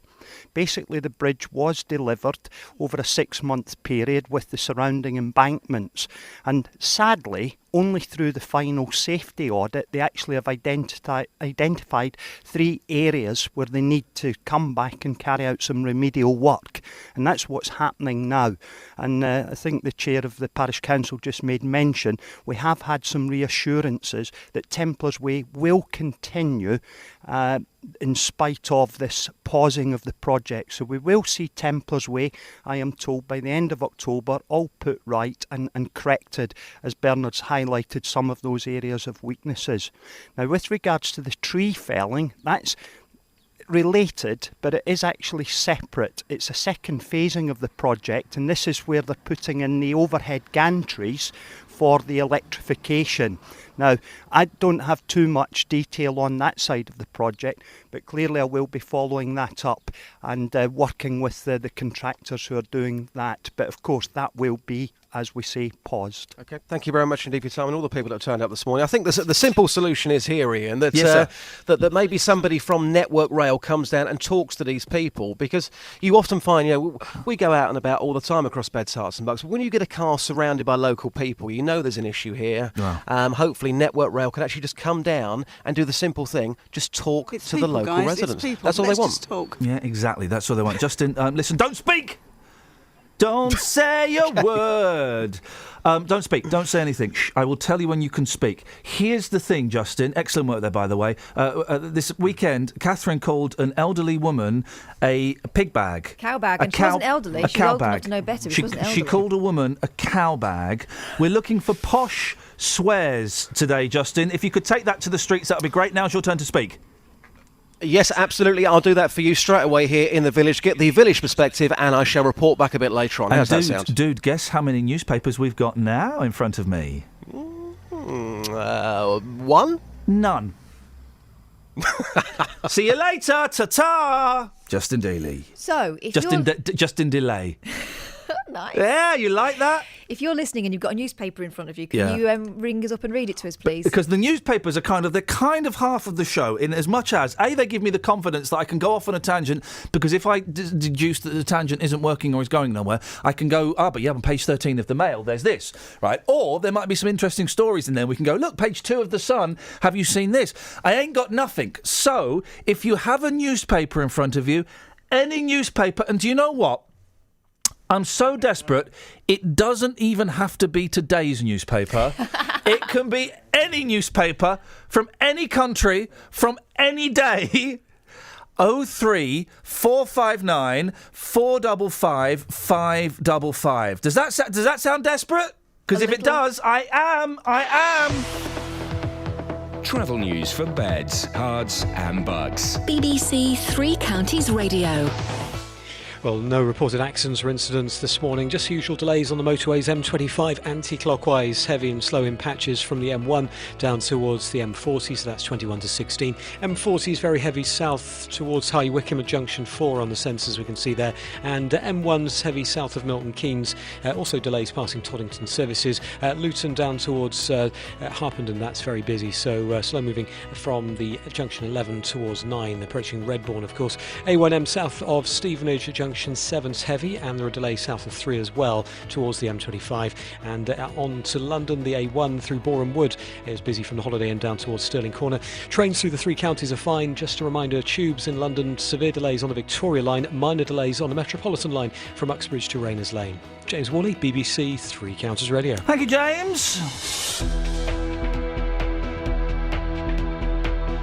Right, 7:16, Monday the 29th of June. I'm Iain Lee. These are your headlines on BBC 3 Counties Radio. David Cameron has promised to tackle the threat of Islamic State at its source following the Tunisia beach attack, in which at least 30 Britons are now understood to have been killed. Police in Hertfordshire have charged a man with murder after a pedestrian died following a collision with a man in the village of Turnford on Friday morning. And Bedfordshire Police say an incident in Luton town centre last night was not terror-related. A man approached officers and produced a weapon and was detained. 03459 455 555. You can text 81333. Start your text 3CR. Every weekday morning. One's partially closed and the others didn't operate at all. I have contacted other companies who do it professionally, and they said it should have been anchored down. The JVS Show. It was looked over by the garage and they told me do not move the vehicle anywhere. It's a complete death trap. The JVS Show fights for your rights and tackles your consumer problems. I'm getting nowhere. I've tried on numerous occasions to talk to the manager of this company. If you need our help, email jvsshow@bbc.co.uk. So they said, we're going to contact the customer, we're going to have a chat, and we're going to make a gesture to that customer. And we could do the same for you. Without your programme, I don't know what you'd do in the morning. The JVS Show, weekdays from 9 on BBC 3 Counties Radio. Here we go. What's this text from Pat? Hi, Iain. We expect fascist dictatorial countries to ban people in their own country from protesting in their towns within their country, but not in Great Britain. The police, council, faith leaders and Gavin Shuker should all be ashamed of themselves by supporting the views of some residents over those that may have supported this march by Britain First. The protest was largely peaceful, so what was the problem? Those trying to stop it being the problem, trying to suppress those that hold different views. Shame on you all. Well, I don't... Well... Pat, OK.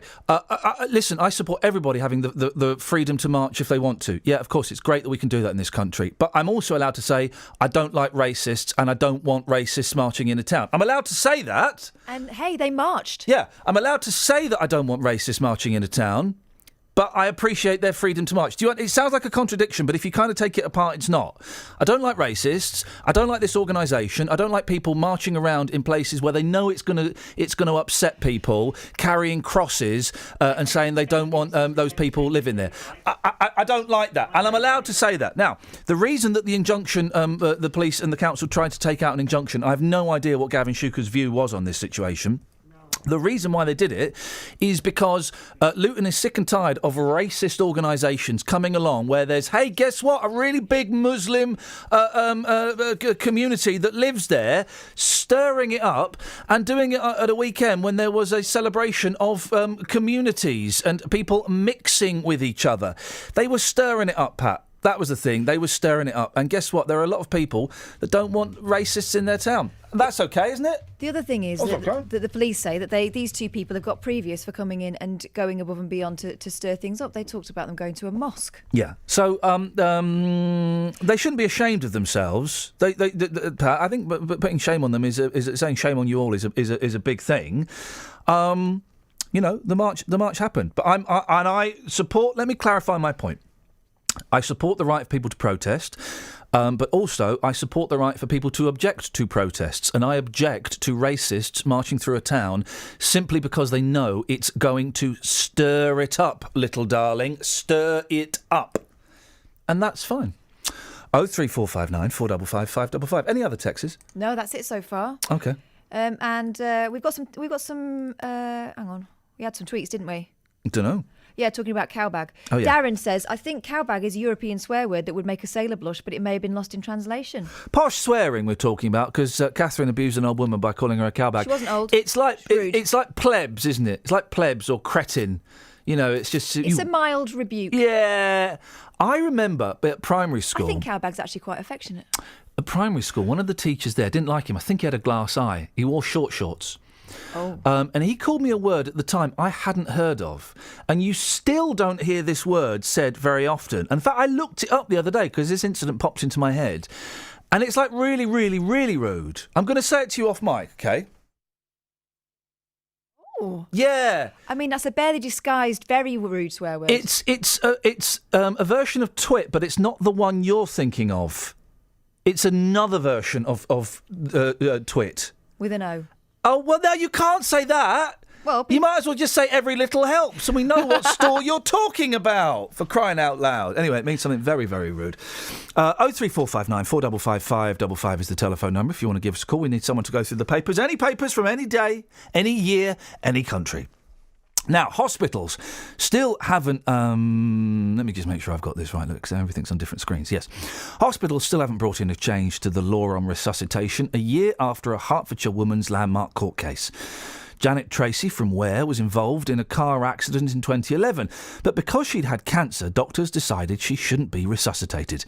They didn't tell the family that a do not resuscitate order had been applied, which is why Kate Masters, Janet's daughter, took her fight to court. Well, Kate joins me now. Morning, Kate. Good morning, Ian. Kate, for those who aren't familiar with it, just tell us the story about what happened with your mum. Mum died in Addenbrooke's in March 2011. She'd been diagnosed with lung cancer a few weeks previously, and she had a car accident. Mum used to live in Hertfordshire, and from the QE2 she was transferred to Addenbrooke's, where she died a couple of weeks later. She died on the 7th of March 2011. When Mum died, we had many questions about her care. There were lots of things we didn't understand, and one thing that caused a lot of distress to Mum and to us was the DNA CPR order. It was actually my dad who took the case, but supported by the whole family. At the time Dad took the case, there was no legal obligation for a doctor to tell a patient that they had made a DNA CPR decision. And so that is, for those, just fill in the blanks, so that is basically hospitals can make the decisions to not resuscitate if someone if has a cardiac arrest or something like that. And you're saying that at that time, doctors didn't have to tell the rest of the family they'd made that decision? At that time, the doctor didn't have a legal obligation to tell even the patient. It was best practice, but it was not a legal obligation. And this is something that affected the whole family. And my dad decided to take the legal case to secure that right to know. It was never about the clinical decision. It was always about the right to know and be consulted, basically fill the doctor in on any blanks that they didn't know about and just provide the full picture and be consulted about this decision. Dad challenged this through the courts, and in June 2014 the Court of Appeal found that patients do have a legal right to know about DNA CPR decisions.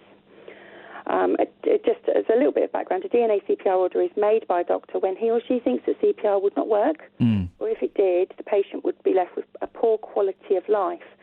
Now, I find it hard to understand how a doctor would not have that discussion, especially if they're making decisions about someone's quality of life. It's one of those things, isn't it, where you would have assumed that the doctor would have taken you into a little room or taken you out in the hallway and said, look, this is the situation. If this happens, we think it's best that we do not resuscitate. Do you understand why we've made that decision? You kind of would have assumed that would have happened. Yes, that is the ideal, I guess. But what we found was that Mum wasn't consulted and we weren't consulted. Incredible. And the doctor thought, we did understand in the first do not resuscitate order, but some of the words used by the clinicians were things like, we will make your mum comfortable. And since, a lot of people contact me, and this seems to be a general thing. It's not direct. If it is direct, it's overly direct, and it seems to be trying to scare patients and relatives. Or it's the other end of the scale, where it's a little bit ambiguous. It's too oblique to be completely understood the point they're trying to get to. Yeah. So the court case it came to an end last year. So the changes that were introduced because of that. The change that's introduced is that the bar was raised that a doctor must legally discuss a DNA CPR decision with their patient unless they feel there would be psychological or physical harm to that patient. Now, I thought this was quite a fair ruling. Doctors, you would never, I don't think many people would want their doctor to do anything that would harm them at all.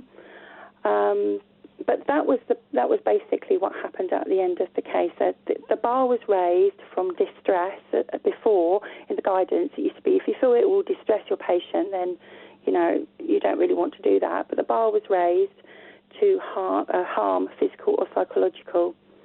But it was made a legal requirement to. So then, you and your family, then you must be happy you've achieved this thing. Has it all been implemented as you'd hoped? We were relieved at the time, and we really thought that the medical profession would take it and run with it. I'd had quite a lot of support from clinicians saying this is really going to clarify things. Thank you so much for taking the order, taking this forward. But what we found in practice is that it's still a very difficult discussion for the doctors, and some are still not having the discussion, but not for the right reasons. Things like, there was a case in the papers a couple of weeks ago for a young man who died in Southampton, and the doctor actually put a note in the record saying we feel that the parents will be violent towards the staff if we discuss this. Now, that is not the reason given at court for not discussing a do not resuscitate. There was no substance. I don't know the full story there. But obviously there must be ways to deal with that. But this was not, in my opinion, the way to deal with that. So what would you like to see happen then, Kate? I'm assuming just the changes that the court case recommended being brought in. Absolutely, yes. I do know that there's a bit in the news today about Dr. Zoe Fritz, who's done some work at Addenbrooke's. Her work predated Mum dying at Addenbrooke's. She's apparently been on this for quite a few years.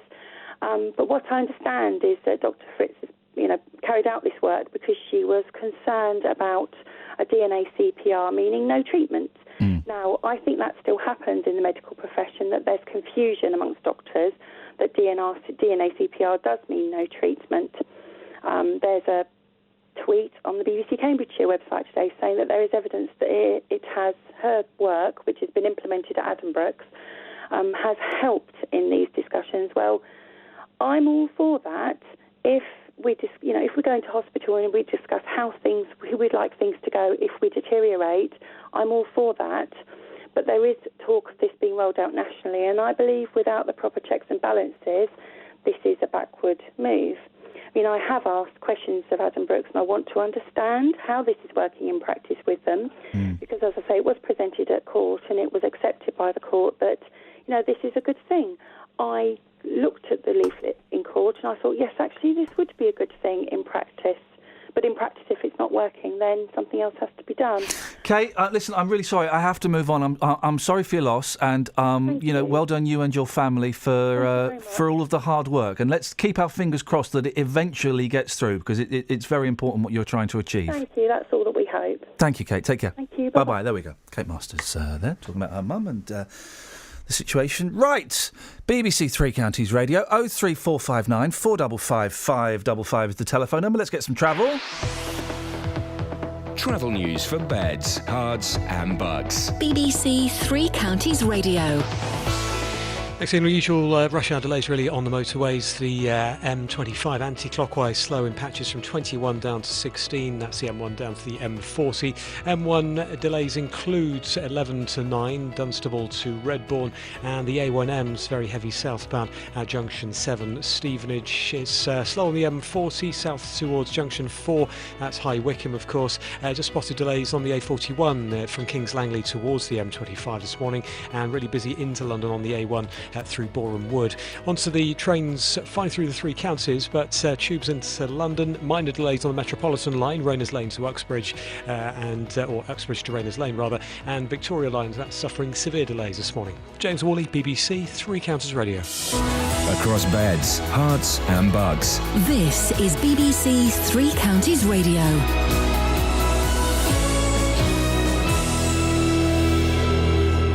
It's 7:30. I'm Simon Oxley. David Cameron has promised to tackle the threat of Islamic State at its source after the Tunisia attack, vowing that Britain would show unshakable resolve in confronting extremism. At least 30 Britons are now understood to have been killed by the gunman at the beach resort on Friday. Reports say a 43-year-old man from Buckinghamshire was shot in the attack. John Metcalfe from Hazelmere near High Wycombe is said to be recovering in hospital. Police in Hertfordshire have charged a man with murder after a pedestrian died following a collision with a van in the village of Turnford on Friday morning. A man will appear in court today charged with murdering the woman whose body was discovered in a lay-by in Buckinghamshire last Tuesday morning. And Bedfordshire police say an incident in Luton Town Centre last night was not terror-related. A man approached officers and produced a weapon and was detained. Three Counties Sports. BBC Three Counties Radio. Wimbledon starts today with the defending champion Novak Djokovic first on centre court. Andy Murray starts his campaign tomorrow.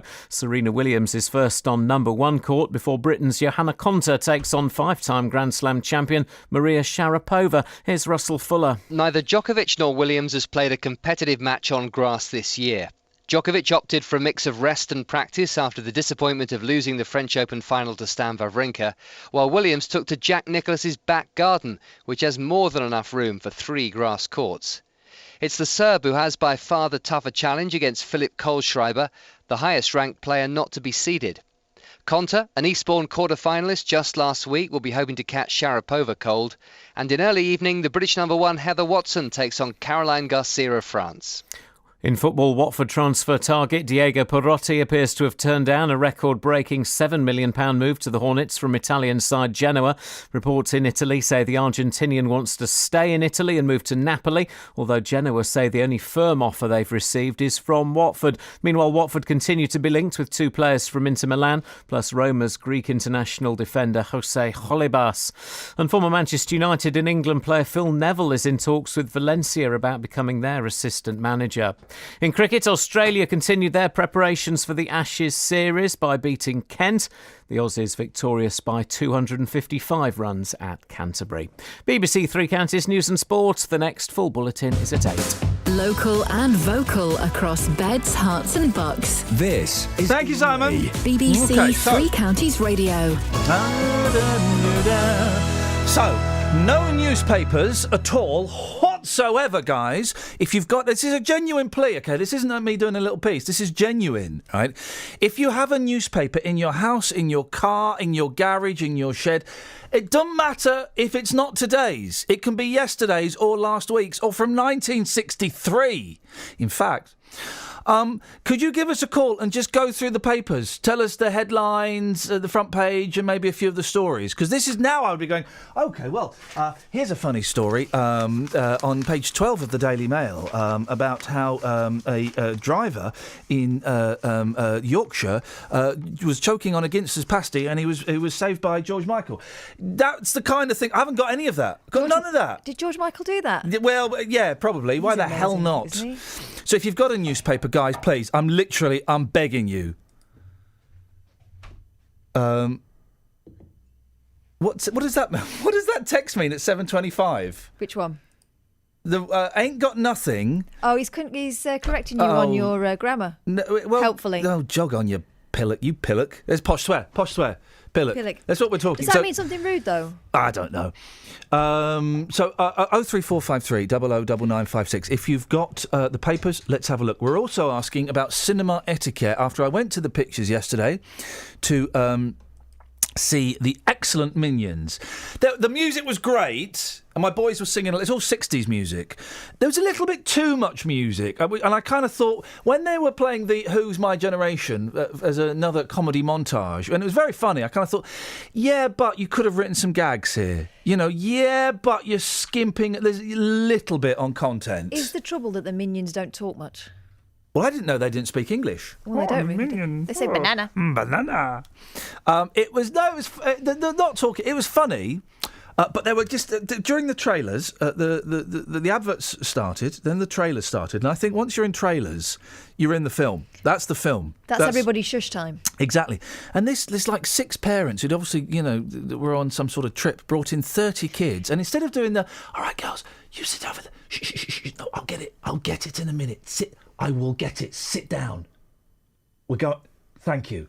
Instead of doing that, they're going, all right, girls, everybody. Lucy, do you need who needs a boost? The trailer for Hotel Transylvania 2 is on. Do you know what I'm hearing when you're saying that? Yeah. Off-duty teachers. Oh. They're using their teacher voices. No. It was stuck-up mums and dads showing off, being all organised. For a start, you're not that organised. There were 30 kids. You should have been in before the film started, all right? And then once you came in during the trailers, OK, who needs a booster seat?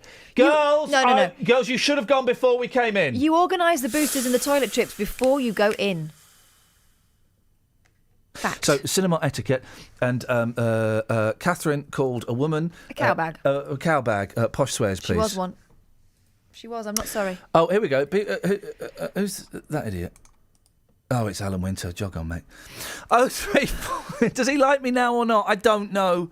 03459 455 555 is the telephone number. If you want to give us a call... Have you got any material there that we can delve into? Yeah, I'm looking up Jose Holebas. I'm trying to work out why he's Greek and he's called Jose. Okay. Or Jose.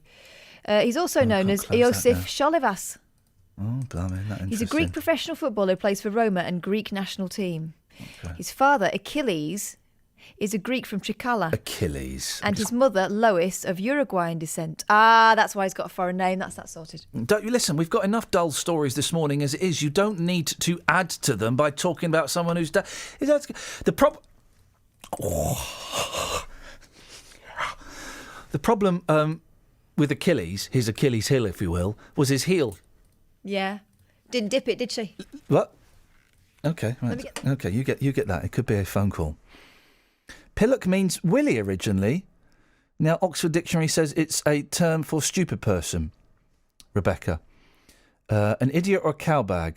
Which is worse? Given the sort of woman Catherine has described, what about good morning, afternoon, evening, madam? You seem to be having a bad day. And whilst I sympathise, you are causing an obstruction. I wonder if you'd mind moving your car before I get a wrench out of my toolbox and smash your headlights. Liam! Pat's on the line. Morning, Pat. Morning. Hey, Pat, have you got a newspaper for us? I've got the Metro. Is it today's Metro? Yeah, it's today's. It's got big news headlines, so we know it's today's. Hang on a second. How have you got today's... Where are you calling from? Luton. How have you got today's Metro in Luton? Internet. Hey, Giza! The thing is, we've had 3 people saying, "Oh, why don't you do the papers online?" Okay, first things first, you can't access the Sun online unless you pay $1. I ain't paying $1. Not for the Sun.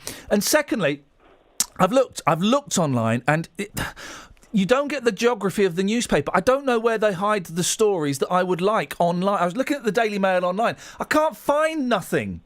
Well, no, this is definitely today's. It's got 3 huge news stories in it, so I know it's today's. Oh well, then, Pat, let's have it. Could you go through the Metro with me and Catherine? Certainly. There's a lady called Elsa Harris, and she was fined £100 for eating a banana at the wheel. Here we go! Elsa! This is what we're talking. £100 for eating a banana at the wheel. The wheel of what? A car, by the looks of it. Well, that would explain it. It turns out you're not allowed to eat food whilst driving. Don't tell my dad that in the 1970s. He was rolling up fags when he was driving. Now, the thing is, she had half-peeled the banana before she set off to work, but took the chance to open the banana skin further whilst her car was stationary. Oh. So did she get fined for eating a banana or peeling back a skin? It does... Hold on a second, page 2. No, it doesn't say. I think it was because she had no hands on the wheel. Yeah. Right. Even when she That's was... a two-handed job. Well, or you can do what monkeys do. What, put your face in it first? No. You turn it upside down and then you squeeze and it pops out. Only in cartoons. No, it does it. You can do that with a banana. No. Honestly, get a banana and I'll show you. You've got to have a firm one. Get a firm one in your hand, squeeze it at the base and it pops out at the top. Wow. Honestly, have you ever done that? I've forgotten your name. Pat, sorry. No, I haven't. However, I might give that a go this afternoon. Definitely, it's on my to-do list. Give us another story. By the way, this is the way forward. You're excellent at this. Give us another story, Pat. Oh, hang on a second. Delve in deep. The Metro, one of the best newspapers in the country. You can now pay for your clothes with your Barclay card stuck on your wristband. Sorry, what? This sounds awesome. Your wristband. Barclaycard has unveiled a range of contactless tap-and-pay devices that can be worn. Oh, I thought you meant like you had an elastic band and you just shoved your switch on it. So you were... That's what I thought you meant. Oh, wow, this is brilliant. Now, the thing is, a lot of the stories here that are either Glastonbury, which was boring, or this year. Oh, we've got a gay pride parade in New York. I bet they do a good one. Derek Jacobi right at the very front. Fair play. I bet they was right at the front. Best place to be at a gay march, isn't it? Yeah. Well, it depends what you're into. Maybe at the back. I don't mind. Anyway, so that was... Because there was one in London at the weekend. I think we got away with that. Did you see that furore? Because someone thought they'd phoned CNN about an ISIS flag that they'd seen. It wasn't an ISIS flag. It was a mock-up using implements, let's just say. Bedroom tools. Gardening implements for the bedroom. Pat, listen, that was brilliant. If you feel like calling in any point and going through the papers for us, you can do, boss. Right, will do. Thank you very Pat. much. Ta-ta. He was good. I mean, he was properly good. Let's see if Janet's as good. Morning, Janet. Good morning, Ian. Janet, you're going to go through the papers for us. Can I ask what paper you have and when is it from? I have the Daily Express from November the 9th, 1939. Oh, baby. What's going on in 1939? Right. Well, it's only a piece of it, I'm afraid, because it was wrapped around a glass at a charity store I visited a while ago. Isn't that one of the best things? I've had that where I've either taken up some floorboards and there's been an old paper under there lining something, or you buy I remember buying a box ages ago and it was lined with an old newspaper from the 50s. Well, the box, Janet, was pushed to one side and I spent the afternoon reading the paper. It's wonderful, isn't it? They're far more interesting. Aren't they? What? I have the theatre page. Oh, great. Go on. I've got from £6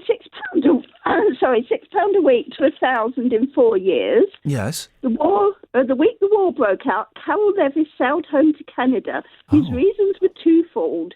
He wanted to join up in the Canadian, not the British forces. Yeah. Being a lad of 29, he thought his time wouldn't be long. And he thought the war had,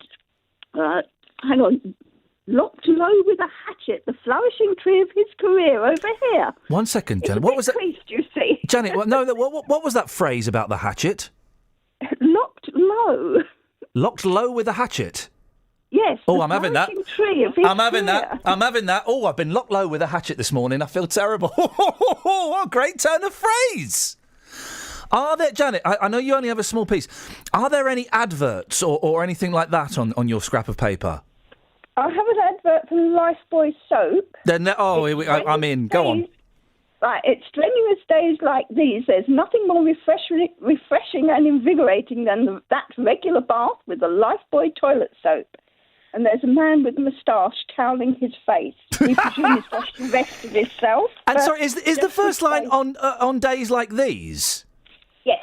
Is that a reference to the war? Days. Are they saying that during the war it's nice to have a bath? That'll cheer you up. Possibly, yes. there's some small ads for sale. Empty sandbags, filled sandbags, £5 per 100. That sounds like a bargain, doesn't it? A lot of money back Kate then. and Lyle sugar bags and new regulation sandbags, hot cash. Oh, God. And that's the Edgware Road, they want those. Oh, I wonder if they've still got those. Oh, they're looking for luminous paint, selling best quality, 1 ounce jar, 2 and 6. Oh, wow. That's not bad, is it? 2 and 6 for some luminous paint. No. Hey.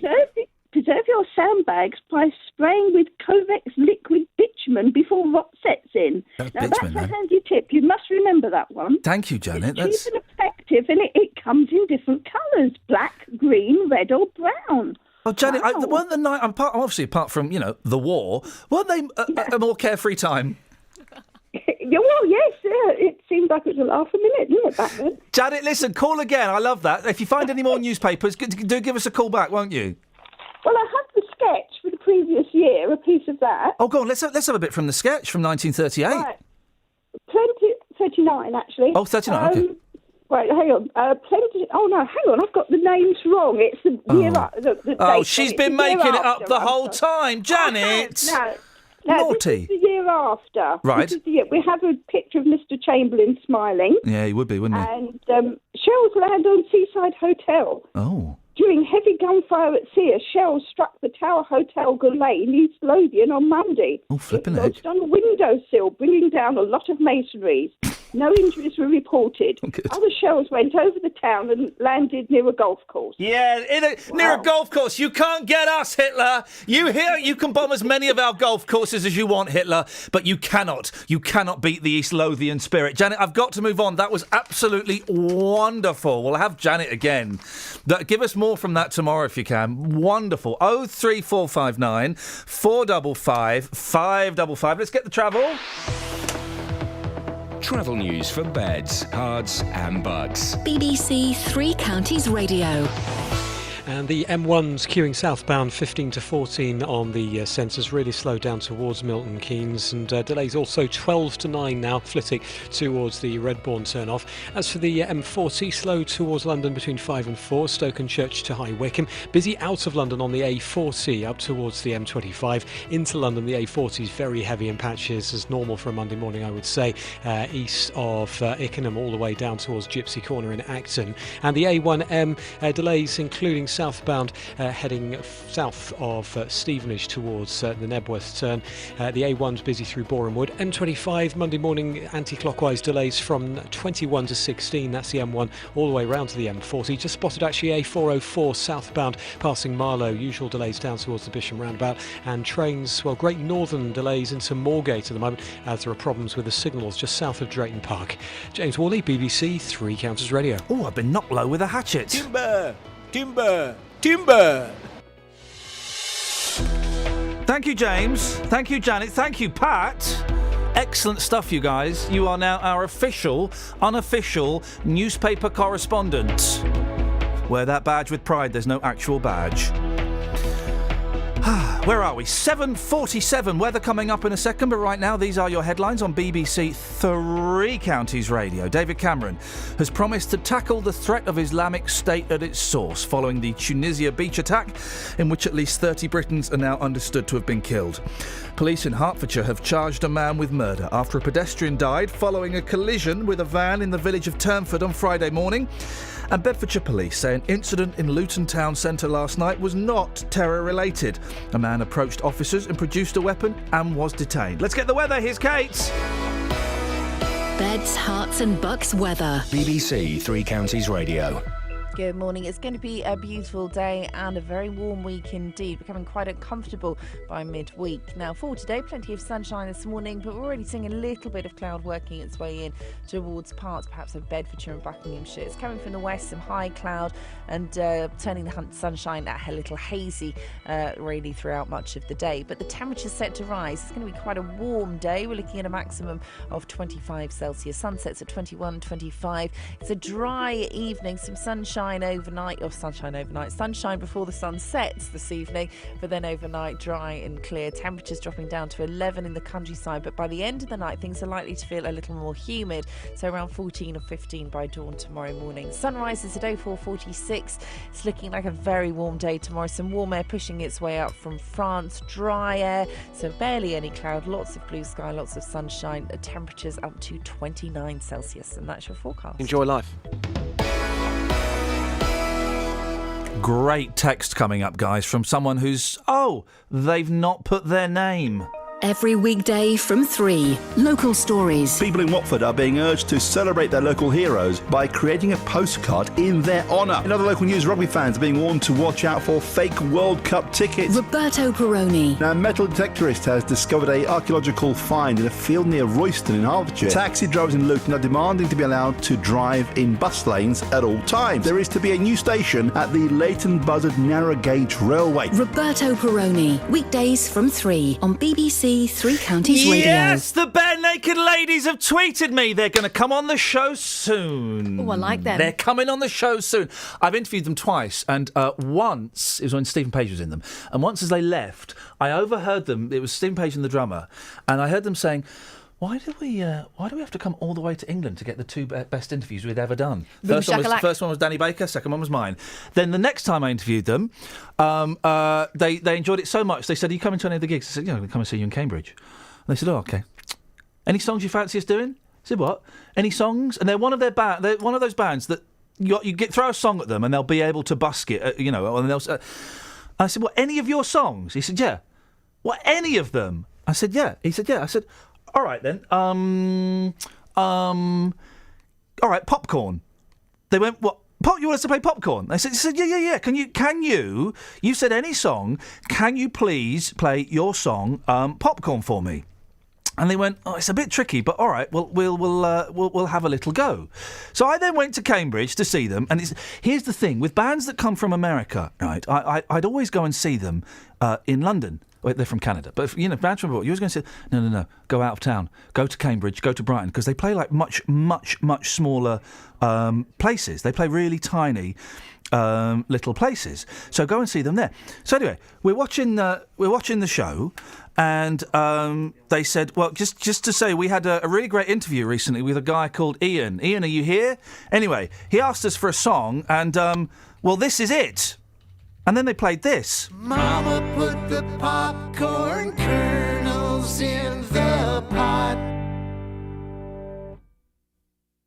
She turned up the heat, now the pot is getting hot. So they played this for me in front of people. And then those popcorn kernels start to pop, pop, pop, pop, pop, pop, pop, pop, pop.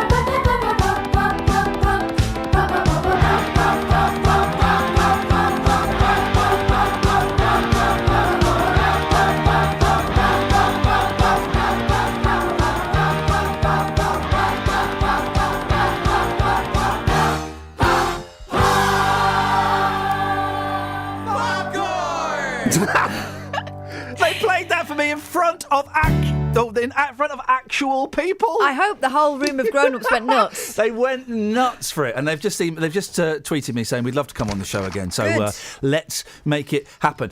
Can I just do this text? Go on. Do you want to do it, or shall I do it? Is it this one about the anonymous one? Yeah. The first line to this is genius. Okay. I mean, it sounds like an excuse, but racism is natural. Right, now, stop you there. Yeah, it is, and I think we're all a little bit racist, to quote the song from Avenue Q. We are all a little bit racist, but... So is me fancying Ben, but I don't jump on it. Yeah, we can all overcome. The thing is, we are an intelligent species. Careful, except for some of those people that were marching on Saturday. We are an intelligent species. So, yes, of course we feel racism is natural to us within a certain extent, but we're able to intellectualise it, realise that it is pointless and is based on things that happened thousands of years ago in our DNA, and then we can overcome it. Yeah. Continue. People protect their group and compete with other groups. Yep.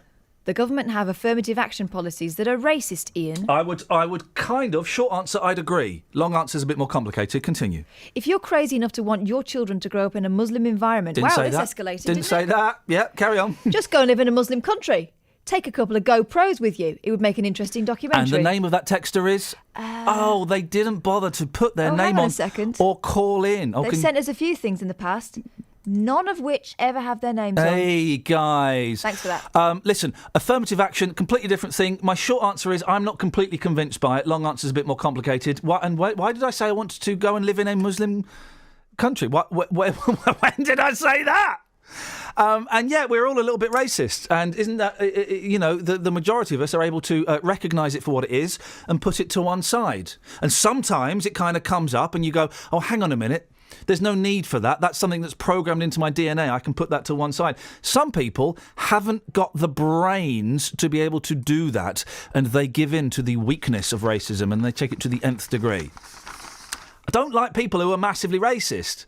I don't like people that do marches in towns where there's a big Muslim community and they're basically saying, get the Muslims out. And they walk around holding, guess what? Crosses. Oh, dear God, help me. What's Christian about that? 03459 455 555. Now, speaking of holding big things, steady. Do you remember we told you about the Luton, the lollipop man? He was sacked after moving children into the path of an on-call fire engine. It was a big story. It was in all the papers. Well, 6 weeks on, his vacancy has not yet been filled, and 104 parents and residents have signed a petition to have the matter addressed. So why has it taken so long for the council to find a replacement?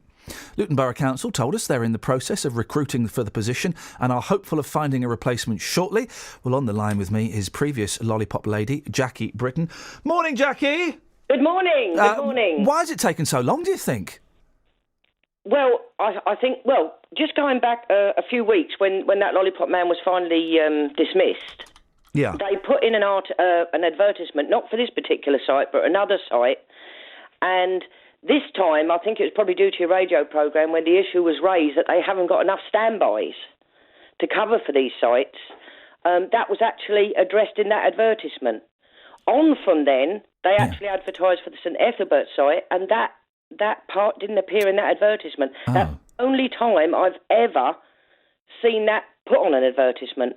In all the time I was a lollipop lady, and that was the only time. So it was obviously sort of come home to them, that's maybe what they should do. Oh, dear. They advertised the St Ethelbert one, they just didn't put that in again, and this is where they fall down. This is where they've done. This is why probably one of the reasons why it has taken so long. So they've not really been pushing it perhaps as hard as they should have done? No, I don't think so. I mean, on a couple of occasions I've seen the supervisor out there by the gate, standing there. She doesn't seem to, from what I've seen, observed, engage with any of the people that are actually crossing the road. Mm. And she's only there for about 10 minutes, maybe 15 at the most. And the other day when I saw her, maybe a couple of weeks ago, as she turned her back and walked back in through the gates, the cars immediately, within seconds, were putting up on the zigzags and letting the kids out the cars. In your opinion, Jackie, do you think it's safe the way it is now? Oh, no. Definitely not. No, it isn't. And I mean, that's obviously why the parents have addressed that, and good on them.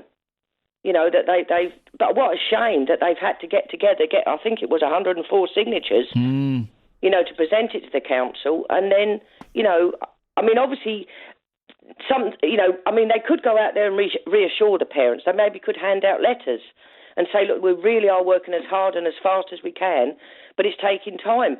But I don't think that's been addressed, and I think that's why probably the parents did it. It was a shame. I mean, good on them for doing it. On the other hand, what a sad state of affairs.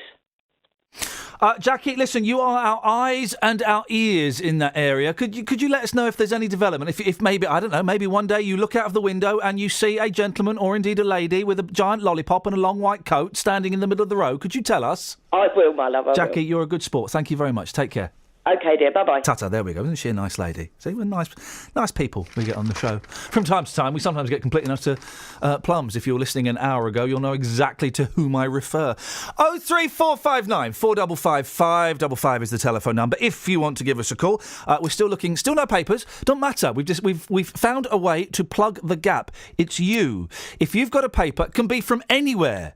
Local papers from other regions, by the way. One of my favourite things, I'm about to start going all over the country doing this tour, and one of my favourite things is when you're sat waiting somewhere and there's a local paper from that region and you pick it up and it's the same stories everywhere. It is about lollipop men. It is about a war hero that has got no limbs but has managed to walk 100 miles and raise money for muscular dystrophy. All of these, it is a school that's got to the third round of a local competition to promote, I don't know, the environment or something. Or someone with a glum face pointing at something. A lot of glum faces at Glumface if you're interested in more of those on Twitter. And it's just a joy. So if you've got any newspapers, then do give us a call, please. Travel news for beds, cards and bugs. BBC Three Counties Radio.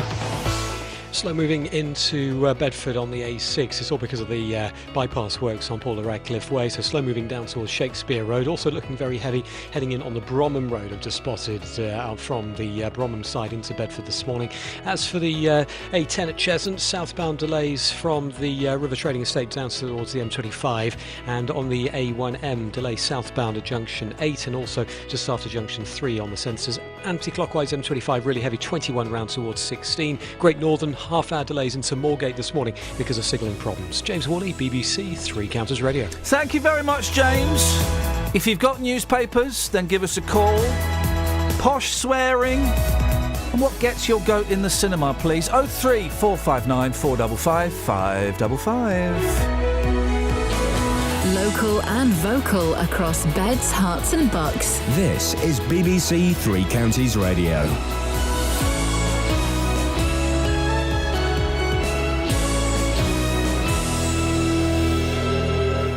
It's 8 o'clock. I'm Simon Oxley. The headlines: Cameron pledge after Tunisia attack, man charged with murder in Hertfordshire village, and man in court after woman's body found in Buckinghamshire lay-by. BBC Three Counties Radio. David Cameron has said Britain will show unshakable resolve in dealing with Islamist extremism after it emerged that at least 30 British tourists were killed in Friday's attack on a Tunisian beach resort. Reports say a 43-year-old man from Buckinghamshire was shot in the attack. John Metcalf from Hazelmere near High Wycombe is said to be recovering in hospital. Writing in the Daily Telegraph, Mr Cameron says the security services must be given the tools they need to tackle the threat. Here's the BBC's assistant political editor Norman Smith. The Prime Minister is today not proposing any new policies or initiatives, nor is there any suggestion of additional military action against the so-called Islamic State. But it's clear Mr Cameron believes there does need to be a more robust readiness to defend Western values. We must be stronger at standing up for our values, he writes, of peace, democracy, tolerance, freedom. We must be more intolerant of intolerance. His language suggests a renewed drive to challenge those in the Muslim community who may passively condone attitudes which fuel the extremist narrative. Police in Hertfordshire have charged a man with murder after a pedestrian died following a collision with a van in the village of Turnford on Friday morning. It happened in Groom Road at about 11:30. A man in his 50s from Turnford was killed. 56-year-old Michael Turner from Landau Way in the village is due to appear at Hatfield Remand Court today. A man will appear in court today charged with murdering the woman whose body was discovered in a lay-by in Buckinghamshire last Tuesday morning. The body of Anita Kapoor from Hayes in London was discovered by a member of the public in the lay-by on Amersham Road in Gerrards Cross. 34-year-old Navin Mohan from Southall in London is due to appear at High Wycombe Magistrates Court today. It's being claimed that hospitals are doing little to implement new guidelines over how they issue do not resuscitate orders.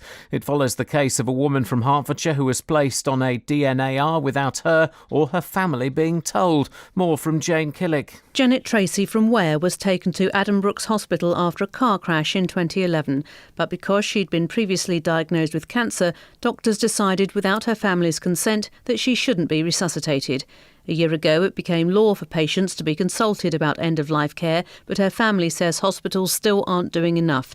A BBC investigation has found that over the past 3 years, the number of complaints about the orders has risen at hospitals across the eastern region from 7 to 45. Bedfordshire police say an incident in Luton Town Centre last night was not terror-related. A man approached officers and produced a weapon and was detained.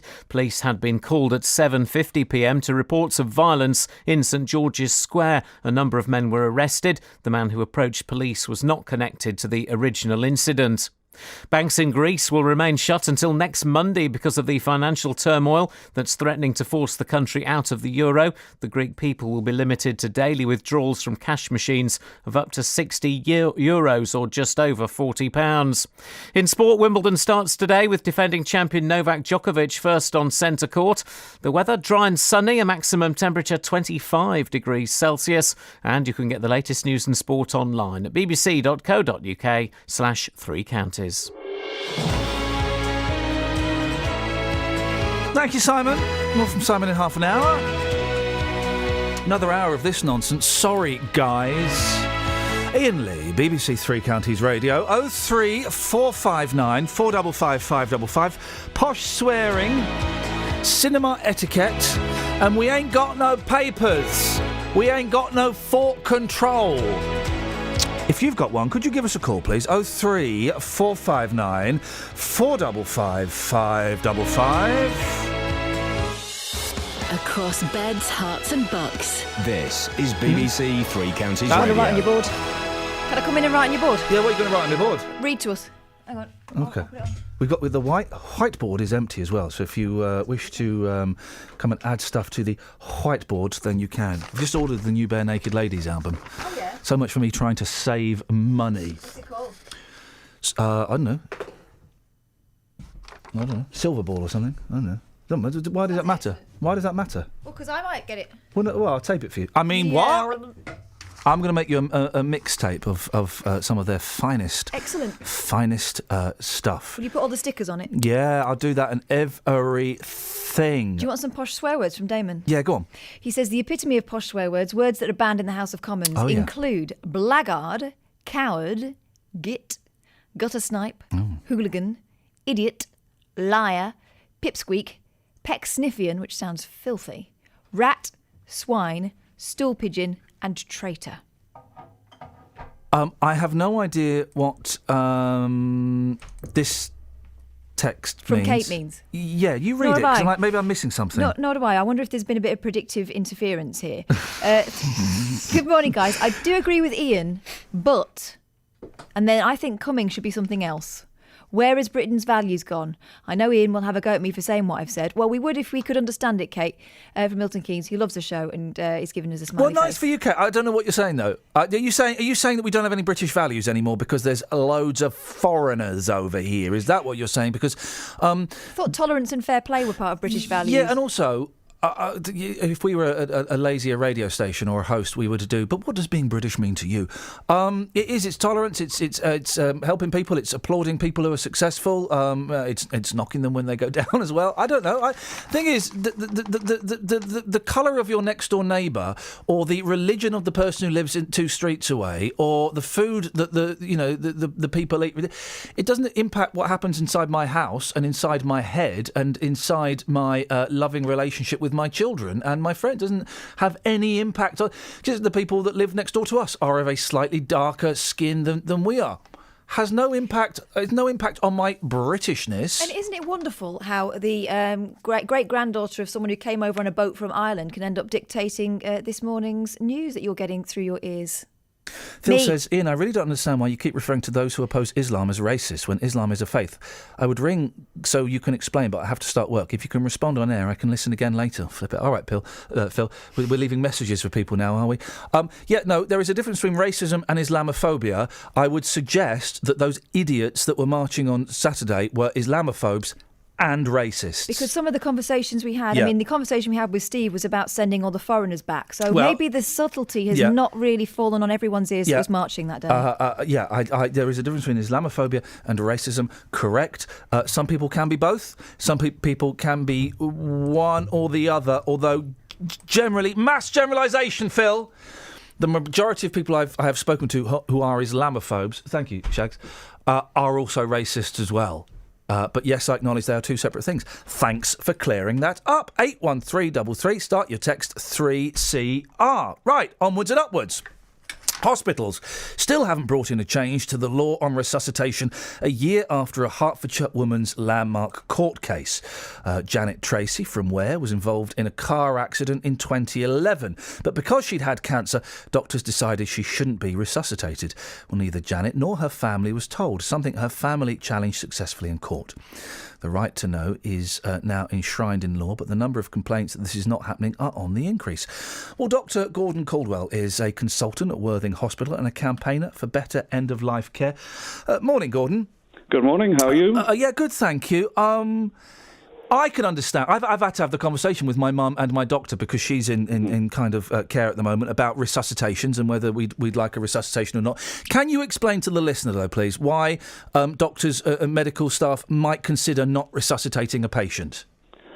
Well, the point they might consider not resuscitating a patient. I think the important thing to remember in all of this, and I know the Tracy family, is that the doctor's motive in looking after care is always kindness and respect and dignity. And put simply, as you know, with your mother and with my mother, when she was coming to the end of her life, there's a stage where people become so frail that we know they're very close to end of life, and that if they die, they've suffered from ordinary emotional dying. It's a very difficult time for the family, but there'll be no chance that the heart could be restarted. cardiopulmonary resuscitation, which is what we're talking about, and we should use the full words cardiopulmonary resuscitation, is a treatment used when the first organ to stop is the heart. And if you can get the heart working again, the other organs survive. When we come to the end of our lives and we're suffering from ordinary dying, the major vital organs have failed and the heart is the last organ to stop. And when we try then to restart the heart, it simply won't restart. Why would, in the past, apparently it's still happening, have some doctors not spoken to the patient or the patient's family about the decision in advance or not to resuscitate? I think there's been a big change in what's happened in medicine in the last 30 years, in that we've now got a large number of people, maybe over 85 in hospital, with lots of what we call comorbidities, who might still be likely to survive that particular admission. So if we're dealing with somebody who's plainly dying and clearly dying and imminently dying, that is usually discussed with the patient if it's appropriate, and with the family, and they're called in and they're with the patient as they die. What we've now got is a large cohort of people in hospital who are having treatment maybe for pneumonia, but also have lung disease and kidney disease and heart disease, and maybe have had a stroke. We expect them to get better from the pneumonia, but we know they wouldn't survive if they had a sudden unexpected collapse. And those are the patients where the doctors would issue a do not attempt cardiopulmonary resuscitation order, because they knew if the patient had a sudden collapse, they couldn't be resuscitated. But on the other hand, the message we're sending to the patient is, at the moment, we're treating you, we're doing all we can, and we expect you to be home in a week's time. And to have that discussion is very tortuous and difficult and takes a long time, and also leaves the patient confused. Did the doctor say I'm going home in a week's time, or that I'm going to die and they're not going to resuscitate me? So there's a lot of difficulty and confusion about the use of words. And I think, come back to what I said early on, if a doctor's issued a do not attempt cardiopulmonary resuscitation and is an ethical professional doctor who you trust, he's done it out of kindness and respect for the person who's frail and often elderly and coming to the end of their life. Of course, when you are the family in that situation, and then you find out afterwards that the do not resuscitate, the order was kind of put in place, it's hard to recognise what you're saying, that it's done from a caring, sympathetic place, isn't it? When it's your mum or it's your husband or whoever who has passed on in those situations, should the family not be told? Yes, they should, and I think what is needed is then a lot of time for these discussions. I think a discussion like that with a family would take a minimum of 30 minutes, and sometimes longer than that, because it is a difficult conversation, this concept that somebody's well enough to live but is close to the end of their life and the resuscitation attempt wouldn't work. And I think it's much better if we can turn it round and say, knowing your wife or your grandfather, how do you think that person would like to come to the end of his life? And usually people we know talk about how they want to die at home, and they want to be at home with their family around about them. They want it calm and peaceful. If that's what they want, they don't want cardiopulmonary resuscitation, because at that moment when the person stops breathing and the heart stops, the cardiac arrest team would come in and start doing chest compressions and applying defibrillation, something that is wrong in ordinary dying. Here's the thing, Gordon, and this is. I often scratch my head about this. How come we're so rubbish at talking about death? I really think that it should be kind of. Well, it sounds a bit blunt, but it should be taught in schools or something. That we should, from a younger age, I'm not quite sure what that age would be, but we should be more open about. Hey guys, we're going to die, and this is sort of what you might experience. This is sort of what you might feel if someone near to you dies. It's going to happen. We just don't talk about it, do we? No. I think, again, there's been a big change since the Second World War. Life expectancies increased dramatically, and it's uncommon now for children and young adults to have had members of their family who've died. So we just don't see people dying. So there's been a big change in the demographic, which has led away from that conversation. I think it's once somebody starts to interact with the health service frequently and has long-term conditions, that's probably the time when we should be talking about how that person wants to live, how much medication they want, how they would envisage end of life, and to make it a more public conversation, which is why I'm talking to you today, because you're obviously doing that and promoting it. And this sort of approach I'd have with my frail patients would be, paint me a picture of your ideal future dying scene. And the person can then paint, which is usually that picture, that they're with their family, they're calm, it's quiet, there's very little medical interference, they're not in pain and distress, they're warm, clean, dignified.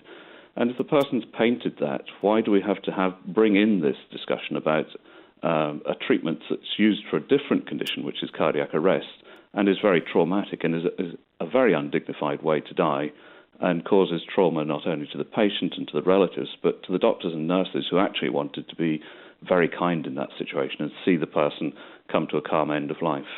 Gordon, I really appreciate your time this morning. Thank you very much. Thank you very much, Iain. Thank you very much indeed, Dr. Gordon Caldwell, consultant at Worthing Hospital. 03459 455 555. Let's get the trav. Travel news for beds, cards and bugs. BBC Three Counties Radio.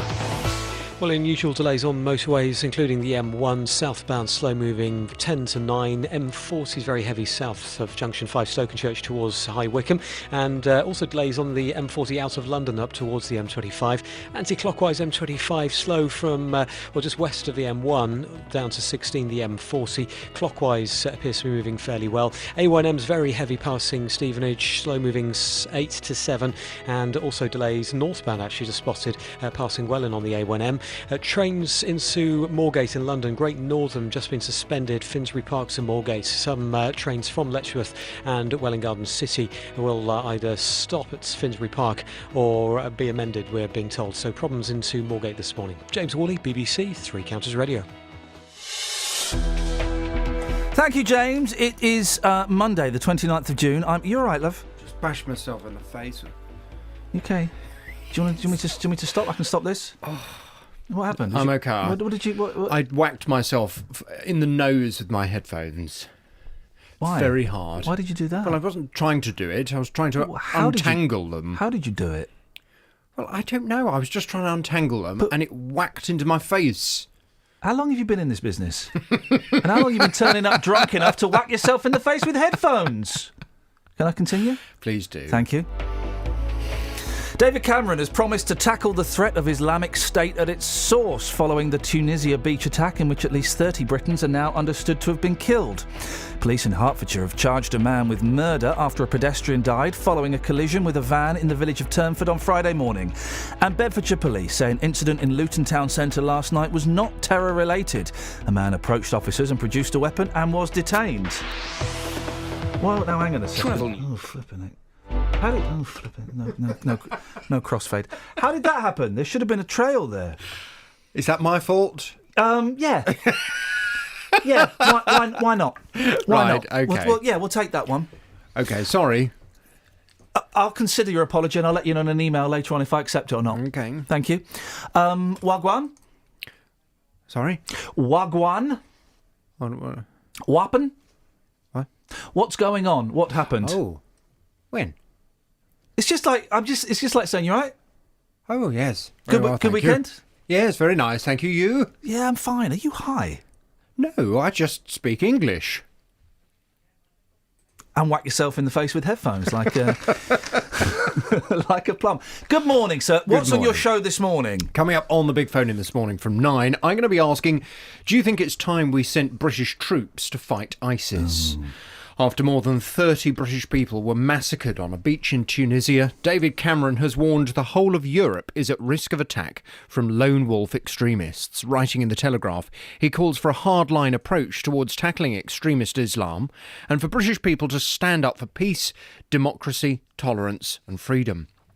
Well, since May, former head of the British Army, General Sir Richard Dannett, has argued we need boots on the ground if we're going to fight ISIS successfully. And in today's Daily Express, Colonel Richard Kemp, former commander of UK forces in Afghanistan, has said it's time elite troops were sent into Syria, Libya and Iraq to fight what he calls jihadist thugs.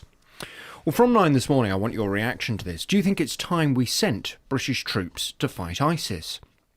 For too long now, we have fought from the sidelines, and we need to actually get British troops in there with these people on the ground. Or would that be a massive mistake? Would it not make things any safer here whatsoever? From 9 this morning, I'd love your call with your reaction on 03459 455 555. This is Iain Lee on BBC Three Counties Radio. 03459 455 555 is the telephone number if you want to give us a call. Look out, everybody, sit down, slow down. Just when we thought things were going all jolly and upbeat and fun and we were having laughs and a great time, well, it's time to let the air out of that balloon, guys. Put those party poppers down. Put those poppers down. It's Grumpy Jamie. Good morning. There goes the atmosphere. Good morning, GJ. How we doing? We're doing great. How are you doing, mate? Not so good? I'm okay this morning, actually. Okay. As usual, your voice gives away very, very little. Exactly. Yeah. Best way to be. Is it? It is. How was your weekend, GJ? It was very well. Yourself? It was very well? It was good. It was really good, actually. It was very well. It was a good? It was a good. Did you go to Italy? No, sir.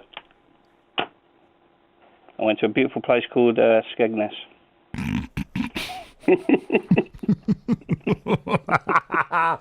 Oh, I'm sorry to hear that, mate. That's all right, pal. The wife, was it? No.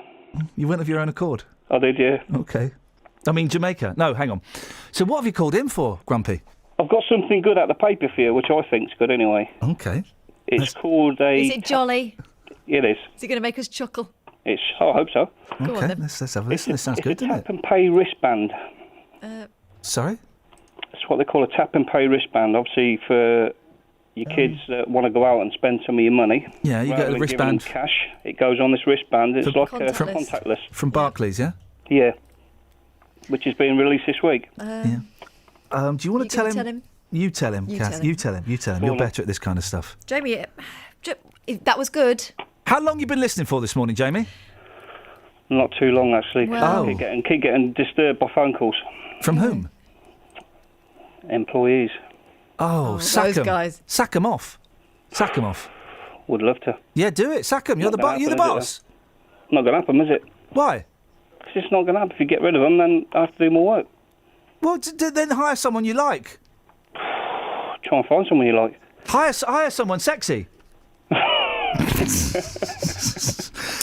Catherine, you put him out of it. I mean, you put him back into his misery, please. Jamie, you know that paper you've got there? Yeah. Has it got any other stories in it at all? That we haven't done already this morning? No, not really, because it's online anyway, so... So you actually went and found that one? You I specifically didn't actually find it, found... Catherine. No, my daughter actually said to me about it at the weekend, because obviously she wants one, so I was going to order her one today, because it's released on Wednesday. Sorry to put it down on your day.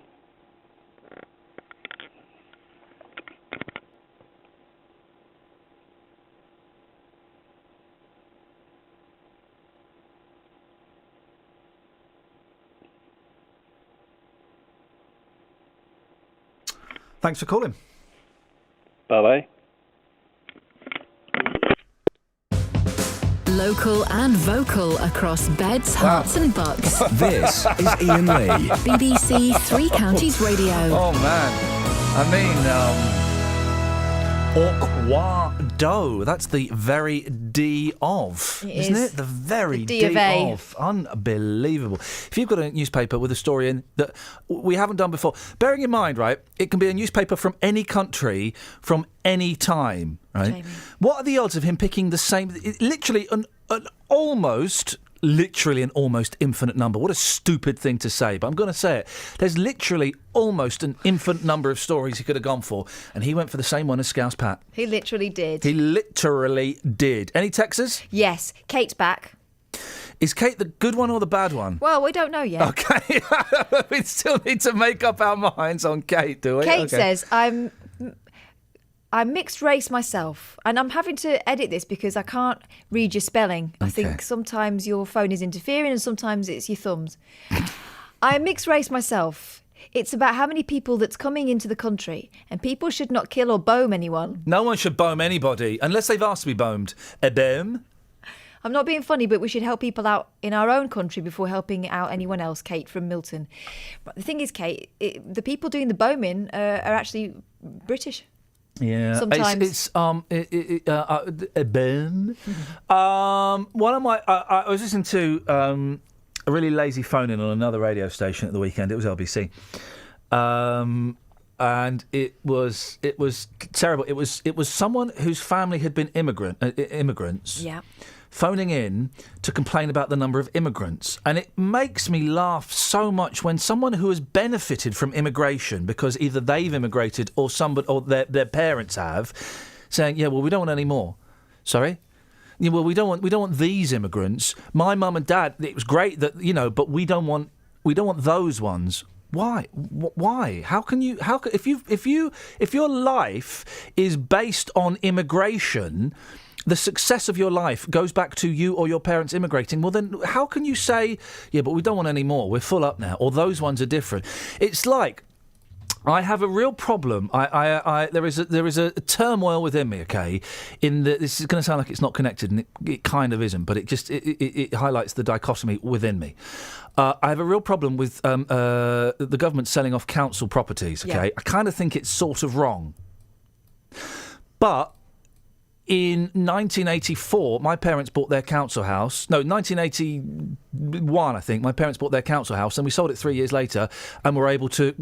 My whole life has been a significant part of the success of my life has been the fact that we bought a council house and then 3 years later sold it for quite a bit of money, and then we were able to kind of move up and up and up. But those were the times when we were being told that as working class people we should have aspirations, and part of that was owning your own home, which is something that people from before would never thought they'd be able to do.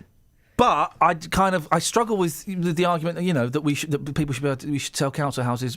I don't know if we should, but we bought council houses, and I'm where I am now. Partly because, do you know what I mean? So I realise there is a dichotomy going on which I've not yet dealt with, and it's the same thing. It's a similar thing to children of immigrants going, yeah, well, we don't want any more immigrants over here. Well, I don't know if you can say that. I don't know if you can say that because you have benefited from immigration. It's like, as I was referring to you earlier on, 100 years ago, my family were part of the Irish wave, we were pests as far as anyone was concerned. We were, drunkards and layabouts and all kinds of things that probably wasn't true for everybody. But, we pulled ourselves up by our bootstraps, and that's something that this country and America as well is something that's made the country great, the fact that people get stuck in, and the vast majority of people get stuck in. But we don't want, I don't want any bombers over here. Do you know? I don't. But how many of those people have been first generation? How many of them actually have been disaffected youth who've decided that they could take the opportunities and then use them against us? I don't know. I haven't got the stats in front of me. But it's not about people coming over here to attack us, is it? Well, I mean, a lot of it's homegrown. Well, yeah, some of them have been. If I've got this correct, wasn't one of the not the 7-7, the one the week after. Was it 14-7, 21-7? The failed ones. Wasn't one of those an Ethiopian gentleman and one a Somalian gentleman? I think I might be wrong. I'm just kind of scratching around my head a little bit. And there is the argument that, these boatloads of people, do we take them, don't we take them, that are kind of, floating outside off the coast of Italy. There is a very strong argument that, yes, the majority of those people are in need, but what if one of those is a dodge pot from IS? It's all it takes is one of those to be from IS to come over here, and I don't know. Isn't it a confusing world? 03459 455 555 is the telephone number if you want to give us a call. 81333. Start your text 3CR. Have we got any texters? Let's have a look. By the way, if you've got any newspapers, we haven't. So phone up and show off to us, please. Not really. Beautiful, that'll do. No, not really. That's absolutely fine. I'll tell you what we'll do in that case. We're going to get a little bit of... got it in half hour without papers. I mean, guys, really, I'm struggling. Let's get a bit of this. Travel news for beds, cards and bugs. BBC Three Counties Radio. Actually, we'll start on the trains, actually. Great Northern are having to change their service from Moorgate or into Finsbury Park from Moorgate. There's no service at the moment because of a signalling problem, we're being told. As for the roads, usual congestion for Monday morning, anti-clockwise, slow-moving on the M25 from 19 down towards 16. Clockwise, though, looking OK. M1 delays in patches, including southbound 10 to 9. A1M is very busy passing Stevenage on the southbound side. Northbound at Welland, also slow. And as for the M40, starting to ease off a little bit southbound. Out of London, though, really busy still. And on to the situation into Bedford. Well, the roadworks on the A6, Paula Radcliffe Way, causing delays heading in towards Manton Lane. Those are, of course, the bypass works continuing. James Worley, BBC, Three Counties Radio. James, thank you very much. Last half an hour of the show. Posh swearing. What annoys you in the cinema? We'll have a little bit of Dealey as well before 9 o'clock. And also, if you've got a paper from any time, any place, anywhere, could you call up and read a story? Just not one about wristbands from Barclays. We've had that one a little bit too often. 03459 455 555. Let's get the news. Here's Simon. Across beds, hearts and bugs. This is BBC Three Counties Radio.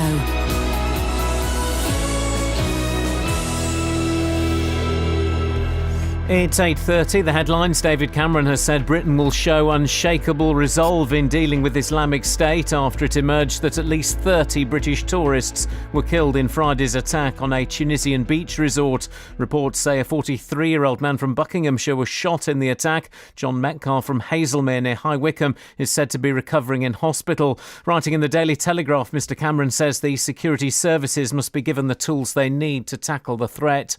Police in Hertfordshire have charged a man with murder after a pedestrian died following a collision with a van in the village of Turnford on Friday morning. A man will appear in court today charged with murdering the woman whose body was discovered in a lay-by in Buckinghamshire last Tuesday morning. And Bedfordshire police say an incident in Luton Town Centre last night was not terror-related. A man approached officers and produced a weapon and was detained. Three Counties Sport. BBC Three Counties Radio. Wimbledon starts today with defending champion Novak Djokovic first on centre court. He faces Germany's Philipp Kohlschreiber. Ideally, I could have had a couple of matches, official matches on the grass court before Wimbledon, because clay and grass are completely different surface, and there's not much time between the two Grand Slams, Roland Garros and Wimbledon, to prepare and to make that adjustment. But I thought it was more necessary, I would say, and needed for me to recover, to rest, regroup, get myself again motivated. Elsewhere, Serena Williams is first on number one court before Britain's Johanna Konta takes on five-time Grand Slam champion Maria Sharapova. Andy Murray, meanwhile, starts his campaign tomorrow. The older I get, the more I think about the time that I've had on the tour, and also, it makes me a little bit sad when I also think that it's not going to go on forever. I want to make the most of these last, I hope it's 5 or 6 years. It could be 2 or 3 years at the top of the game. I really, really want to make the most of that. In football, Watford transfer target Diego Perotti appears to have turned down a record-breaking £7 million move to the Hornets from Italian side Genoa. Reports in Italy say the Argentinian wants to stay in Italy and move to Napoli, although Genoa say the only firm offer they have received is from Watford. Meanwhile, Watford continue to be linked with 2 players from Inter Milan, plus Roma's Greek international defender Jose Holebas. And Australia's cricketers continued their preparations for the Ashes series by beating Kent by 255 runs at Canterbury. BBC Three Counties News and Sport. The next full bulletin is at 9. Simon, you still there? I am. Oh, I'm here. You're literally in the same room as me. Literally Sorry. here. You're not in a booth anymore. You're in the studio with me. Wimbledon is boring, right? Even you'd admit that, and you love sport, don't you? You kiss sport all over its sporty body. Bits of it, yeah. I mean, I think you can. There's some. A bit of excitement with Andy Murray and get the decent game. He won it once. It's not the 70s. It's not Borg and Connors and McEnroe anymore. Do you get any more? Because Wimbledon to me always means 2 weeks of rubbish TV and my mum not talking to me when I was a kid, which now I kind of appreciate. But are there any naughty tennis players anymore? Because Jimmy Connors was a very naughty man. Bjorn Borg was a very sexy man. McEnroe, of course, the daddy of all ultimate of naughtiness. Are there any tennis players that kick off now?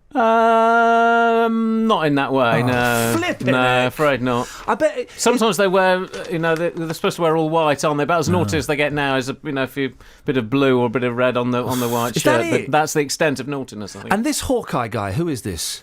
Got very good eyesight. He's the robot. He's the robot He's judge, the robot, isn't he? yeah. And you can't argue. This is the reason you can't argue, because of the Hawkeye judge, isn't it? The Hawkeye comes in and you go, all right, fair play, I was wrong. No chalk dust, the ball was in and all that. Simon, thank you very much indeed. Well, I'm sure we'll be talking about Wimbledon. Are you a fan of the Wimbledon, Catherine? No, boring. It is, isn't it? It is. And I don't want to be rude about, sport in front of Simon, because I know he's, sport, I love you, give me a big kiss, sport, cricket, ooh. Is he still in the same studio as me? Yeah, he's still there, there. isn't he? That's He's there. him there. He's there. In front of you.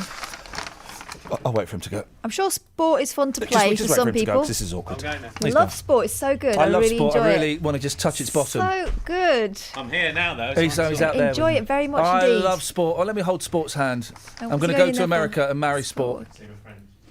It's Hate so sport. rubbish, honestly. What's Hate the point of... I've only got another 3 years in me. Let's hope it's 1 year of you whinging, you miserable Scot so-and-so. Oh! Boring. You cowbag. Careful. Steady Don't on. throw that stuff around. Don't throw that stuff around. It's just... come on, Tim. Quiet, please. New balls. They're all on... New balls, please. How do they fit so many balls in their shorts? Big shorts. Isn't it? New balls, please. Quiet, please. Come on, Tim. Quiet, please. New balls. That's it, isn't it? Out. No. Love 15. Oh! And that's just the women. No, the women's a bit more. You know what I say. Let's try it. Morning, Just. Good morning, boss. How are you today? 5 seconds. There's a 5-second delay between me and Justin Dealey. This is going to be fun. I'm all right, Jess. We'll come to you in a momento. Have we got any texts that aren't swearing, that aren't abuse? Let's have a look. 81333. Start your text 3CR. You know our listeners. They love a bit of... Oh, well, Tony says, here's some posh swear words. Yeah. Cad, bounder, scoundrel. And Dr. Watts says, my neighbour's wife always calls him a wazzock. I've always loved that one. Yeah, I like that one. Well, Justin has taken posh swearing to the sweets. The sweets? Let me do it again. Justin has taken posh swearing to the streets. 2, 3, 4, 5, 6, 7, 8, 9, 10, 11, 12. Are you going to talk? 2, 3, 4. Naughty boy. Very, very 5, naughty. 6, 7, 8, 9. You're confusing him with maths. Are the numbers throwing you off? 2, 3, 4, 5. Stop counting. Well, then say something. 2, 3, 4. Well, let me talk then. You can't we're talk. using our new satellite truck this morning. Okay. I'm live in Sharnbrook. You've been talking about posh swear words. This is a really, really posh village here. Somebody's got massive, massive beef with you, which we will come to towards the end. It involves a stick. Just be careful. Be very, very careful. So, posh swear words. Here's what the people in Sharnbrook had to say this morning. Jenny, this is your running partner coming down the road. We can ask her as well. But okay. What's your posh swear word? I would say it's moron. Yeah. You can get a lot of emphasis behind moron. Yeah. Well, give us it with passion. Okay. You are nothing but an abject moron. Lovely, thank you. Madam, what's your name? Sam. Sam. Wow, look at you this morning in your lycra, Sam. Okay, Sam, today we're doing posh swear words. If you weren't to swear at somebody, let's just say I was being an absolute pain in the backside, which I am, okay, and you were to call me a nasty word but without swearing, we're looking for a posh swear word. What have you got for us? Gosh, I know it'd just be a straightforward swear word, but no, can't think of anything. Really? No. Just chavvy swear words, yeah? Yeah, something like that. All right, darling, You thanks can very much. Bleep, I think. Yeah, bleep. Yeah, we'll take that, thank you. Okay. Dan, you're a posh boy. Give us a posh swear word. You swine. Yes. That's all I've got. And how often do you use that? 3 times a day, usually. Yeah. Are you a swearer, or do you often stick to words like swine? I try to avoid swearing while at work, but when I'm on the downtime, I go back to the usual words, which I will not say. So you're posh at work, you're a chav outside work? Yeah, essentially. Paul, how are you this morning? Looking very posh? You imbecile. Yeah, all right, Paul, calm down. How often do you use that word? Regularly. Yeah? I mean, do you get a great sense of well-being knowing that you're insulting somebody without actually swearing at them? Yes. Yeah? Okay, it's getting a little bit tense. We'll leave it there. Thanks very much. Thank you. Morning, Joyce. Out on a walk this morning with the stick. You're not going to put that anywhere, are you? No. Okay. What's your I would posh? if he was here. Well, we'll talk about Ian in a second. What's your posh swear word? Twit. Can you put some meaning behind it for us? Southern twit. Oh dear. Okay. Who are you referring to? Ian Lee. Okay. What's your beef with the boss? He's always running down Yorkshire. Yeah, can you understand why? Wouldn't run down I don't there. know why, because they're all good people up there. Not all of them. People may be good, but, Yorkshire itself, No, it's beautiful. Yeah. And I've got 4 big brothers, so you better not go up there. Threatening with violence. So you listen to Ian every single morning. Yes, I do. You like him, but you don't like his attitude towards Yorkshire. No, I don't. He's racist. What? Yorkshire racist. Okay. If he was here, would you put that stick somewhere? Yes. You would. Okay, Joyce. It's been lovely to meet you this morning. I'll let you go. What's your name? J-Dog. J-Dog. Right. Thank you. Right. This is. I don't think I always run down Yorkshire. I mean, I wouldn't. I would drive through it as quickly as I could. I wouldn't run down there. But that's the reason, Justin. I'm not keen on those folk. Is because they are violent thugs. That woman there, obviously, a violent lunatic. Was she not? Well, she accused you of being a racist towards Yorkshire, correct? Correct. But during that piece, she also called you a southern twit. Now, surely that is racism towards the south of England, where she lives right now as well. There you go. All right, here we go. I'm going to start an organisation called Southerners First, right? And what we're going to do is we're going to go up to Yorkshire, and we're all going to take our ginsters and our Greggs sausage rolls, and we're going to walk around Yorkshire waving those things in the face of those Northerners while they're supping on their Yorkshire puddings and their bread and butter pudding with their mums. I'll tell you what it is. One word: jealousy. Thank you very much indeed, Justin. I thoroughly enjoyed that. Let's go to line 3. Sorry, Catherine. You can't have Greggs. That was started in Newcastle upon Tyne. Yeah, but we've kind of adopted it Take as a our pasty. own. All right, we'll take a Ginsters. Isn't that right, Scott? Hello, mate. We'll take a Ginsters. Yeah, love one, please. Are you coming with me to Yorkshire to be racist? Yes, please. Okay, brilliant. What time can you get to Yorkshire? I'll get there about 2 o'clock. If you get there at 2, if you warm them up, I'll be there about 4, and then we'll go and be racist. Yeah, wicked, man. All right, nice one. Well, thanks for calling. No problem at all. Any reason I've got a story. Oh, hey! How much are you enjoying this so far? Oh, it's good, man. Nice one, buddy. Really enjoying it. The Bucks Herald. Oh, you got the papers? Oh, yeah, go on. What's in the Bucks Herald? Go on. So, British shoppers could soon be paying for cups of coffee or trips on public transport by waving a key fob or sticker as contactless payment moves into new wearable devices. Barclays, which launched payment wristbands last year, is launching key fobs, an updated wristband and stickers which can be attached to any flat surface, including a mobile phone. Okay, Scott. How much of this show have you been listening to? Give us a percentage of this show that you've heard compared with Nick Ferrari and LBC that you've heard this morning. Can I ask if you heard some of it, a bit of it, or none? 70-30 in whose favour? Ferrari. Okay, he is very, very good. The thing is, Scott... He had Simon Danchuk on earlier. Was he talking about the breakup? No, he was talking about the other... we have had that story... They did ask him about the breakup, though. And what did he say? He said that they're going to just try and be adults about it, which is nice. And it's unusual for one of them, anyway. So we've had that story already. Oh, okay. Twice. Oh. Apple launches its mobile payment system in the UK next month, which allows users to pay for goods by tapping their phones on contactless card readers in stores. Unlike contactless cards, Apple Pay includes an extra security measure, tokenization, which ensures that the card details stored on a phone are never passed to the retailer.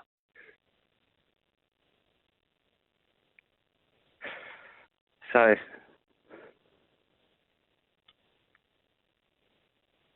yeah. Mike Saunders, Managing Director of Digital Consumer Payments at Parker.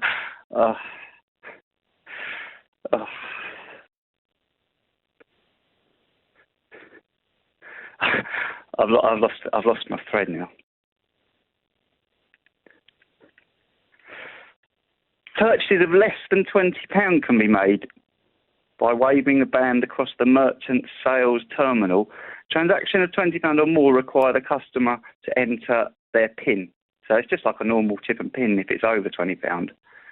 But you probably don't have to get your card out of your wallet. So yeah. Okay, thanks a lot. Cheers, E. Cheers, Kath. Bye.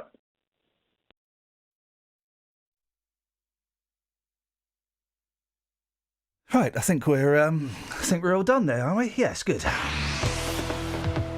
Travel news for beds, cards and bugs. BBC Three Counties Radio. Great Northern seeing delays and disruption into London, into Moorgate this morning. It's because of signalling problems just south of Finsbury Park. Some trains from Letchworth and Welwyn Garden City to Moorgate will have to finish at Finsbury Park, or some will divert into King's Cross in London this morning. As for the tubes into London, back to normal now for the Met and Victoria lines. Roads, well, usual Monday morning delays. M25 anti-clockwise, slow moving from around 18 to 16. Clockwise looks to be okay. The M1 delays northbound of Milton Keynes, actually, just spotting on the speed sensors. Quite slow north up towards junction 14. Southbound is looking a little bit better now, passing Toddington services. And as for the M40, that's okay now at High Wycombe. The situation on the A6 in Bedford, very busy this morning towards the ongoing bypass works at Manton Lane. James Worley, BBC Three Counties Radio. James, thank you very much indeed.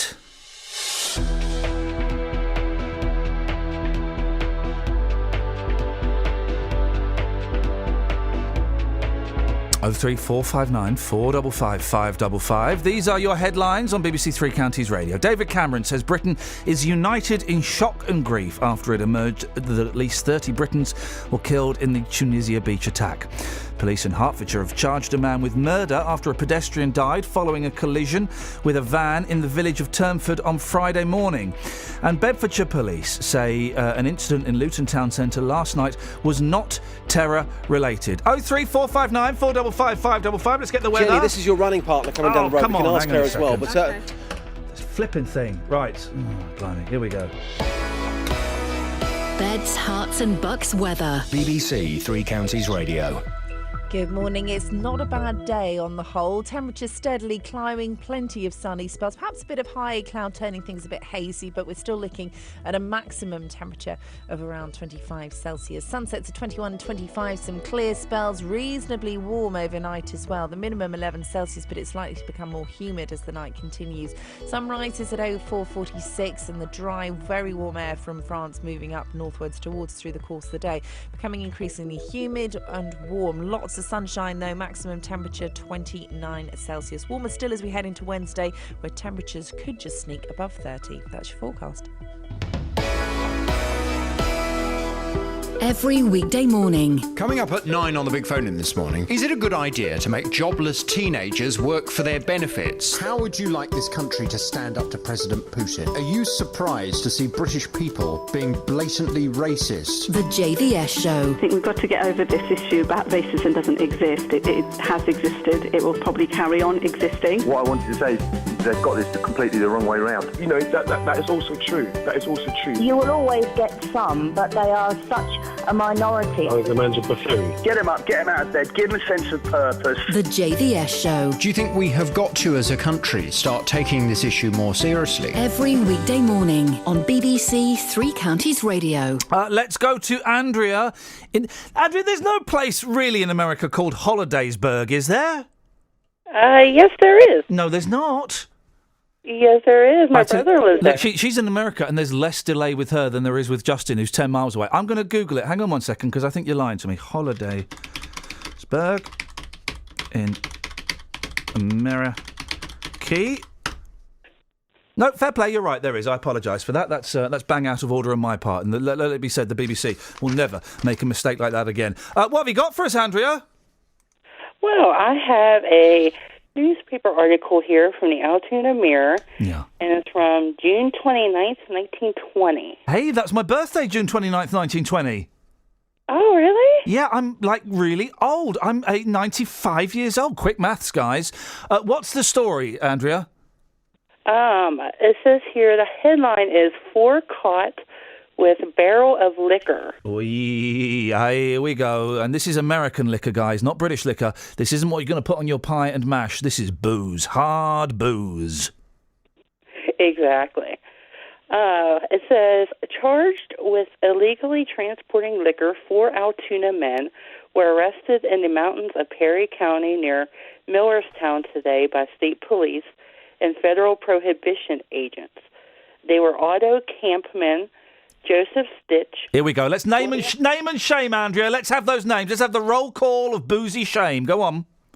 I'm sure they won't have to worry about it now. No, name them. I want these people outed for the filth bags they were.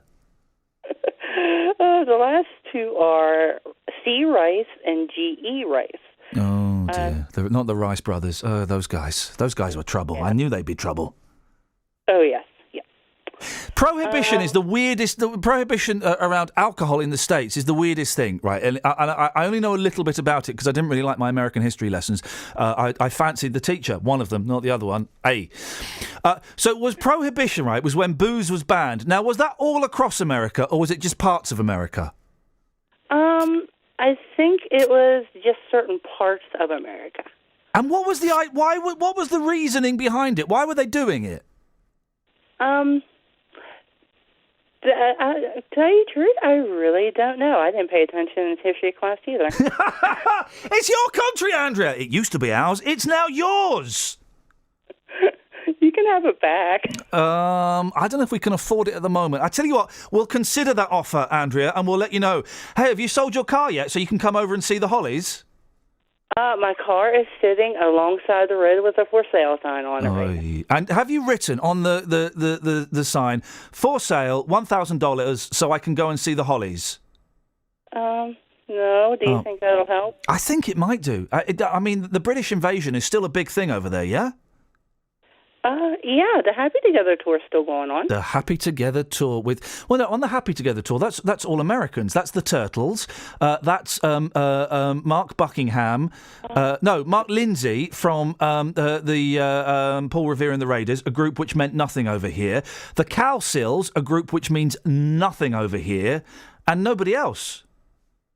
Actually, you're right. Yeah. My bad. Hey, and here's another thing, right?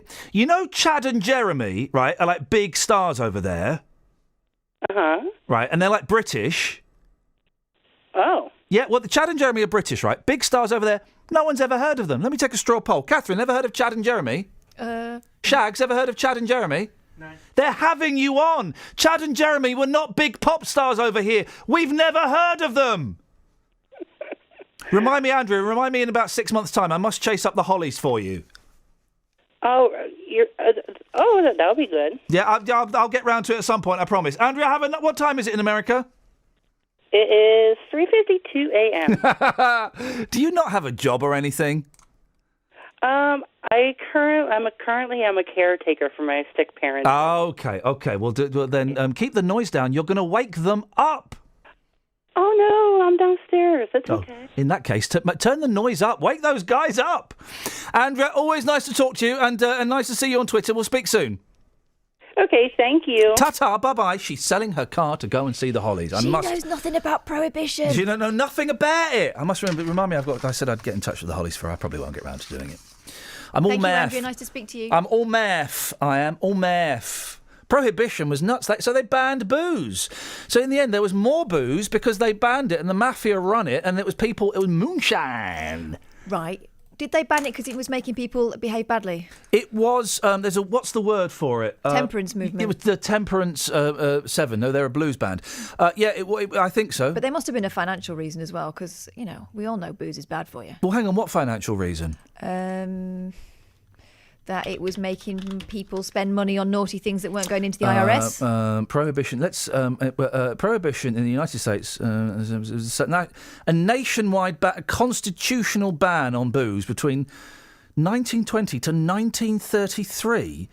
Flipping heck. 13 years of no boozing. Well, moonshine. 03459 455 555 is the telephone number.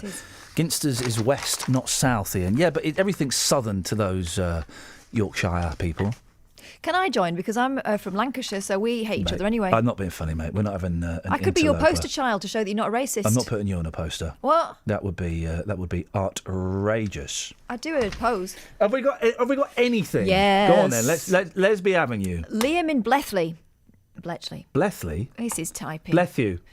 What's wrong with tennis other than players that harp on about the difficulty in adjusting to the surface difference between Roland Garros and Wimbledon and how close they are together in the schedule?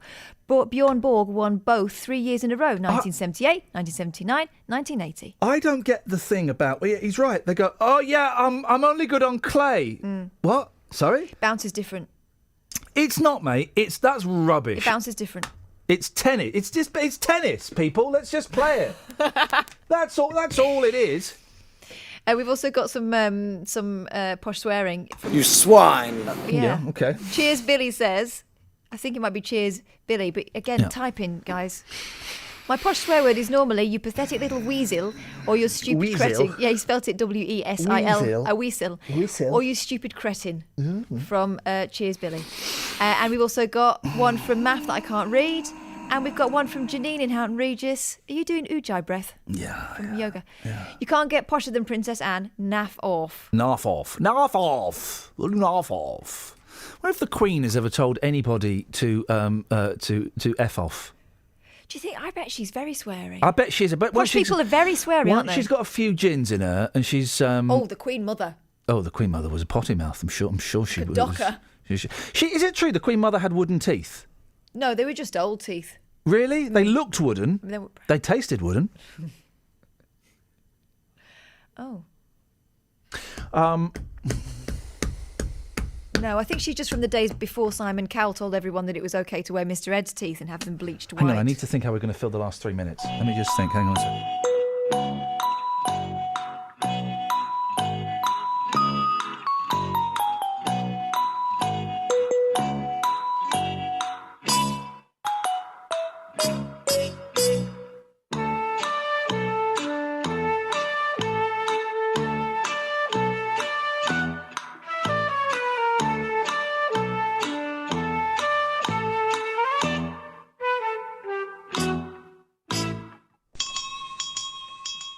I've worked out how we're going to fill the last 2 minutes of airtime. Go on. Can you bear with me? Always. Just bear with me. Yep. Got to wait. Still bearing. 10 seconds. Yeah, I'm bearing. Bearing down. Bearing.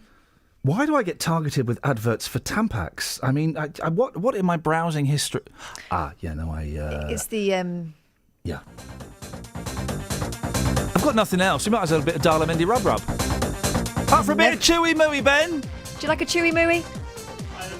Yes, he Thanks loves very it.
Chewy mooey, chewy mooey, chewy mooey.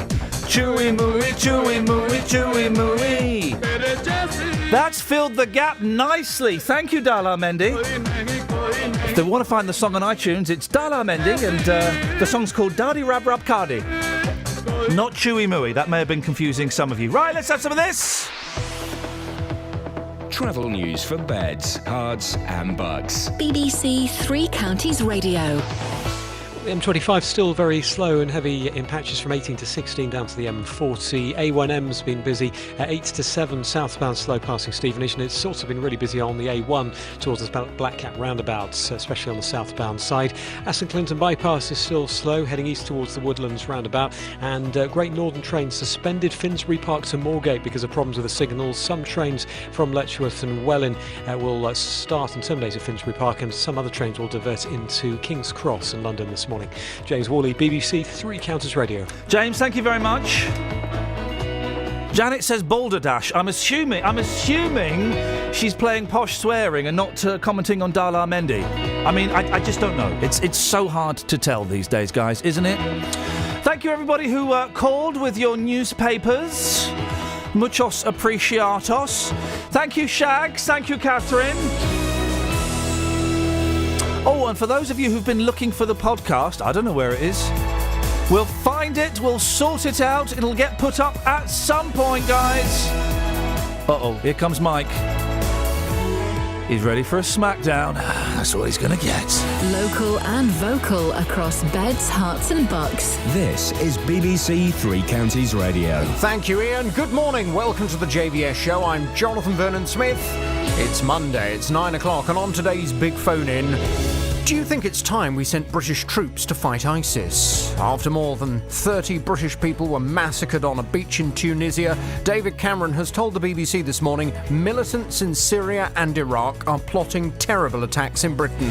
Writing in The Telegraph, he calls for a hardline approach towards tackling extremist Islam and for British people to stand up for peace, democracy, tolerance and freedom. Well, since May, the former head of the British Army, General Sir Richard Dannett, has argued we need boots on the ground to fight ISIS. And in today's Express, Colonel Richard Kemp, former commander of UK forces in Afghanistan, has said it's time elite troops were sent into Syria, Libya and Iraq to fight what he calls jihadist thugs. Well, this morning I want to hear your reaction to this. Do you think it's time we sent British troops to fight ISIS? Yes or no? Here's my telephone number for your call. It's 03459 455 555. This is the JVS show on BBC Three Counties Radio. So I'll take your call in just a second, but first let's get the latest BBC News. It's 1 minute past 9. Here's Simon Oxley. The headlines: RAF to fly home Tunisia casualties, man charged with murder in Hertfordshire village, and man in court after woman's body found in Buckinghamshire lay-by. BBC Three Counties Radio. David Cameron says Britain is united in shock and grief after it emerged at least 30 Britons are now known to have been killed on a beach in Tunisia in Friday's attack by a gunman linked to the Islamic State group. Formal identification of the victims has been delayed because many of them were not carrying ID. The Prime Minister says the RAF will be used to bring back casualties. This is an absolutely horrific attack, and I know it shocked the whole of the country, it shocked the whole of the world, and what we must do in the short term is respond as well as we can, helping to bring back the wounded, and today we'll be sending out a RAF C-17 to help with that evacuation of casualties, and also work as fast as we can to inform the families about the terrible news. And I know it has taken time.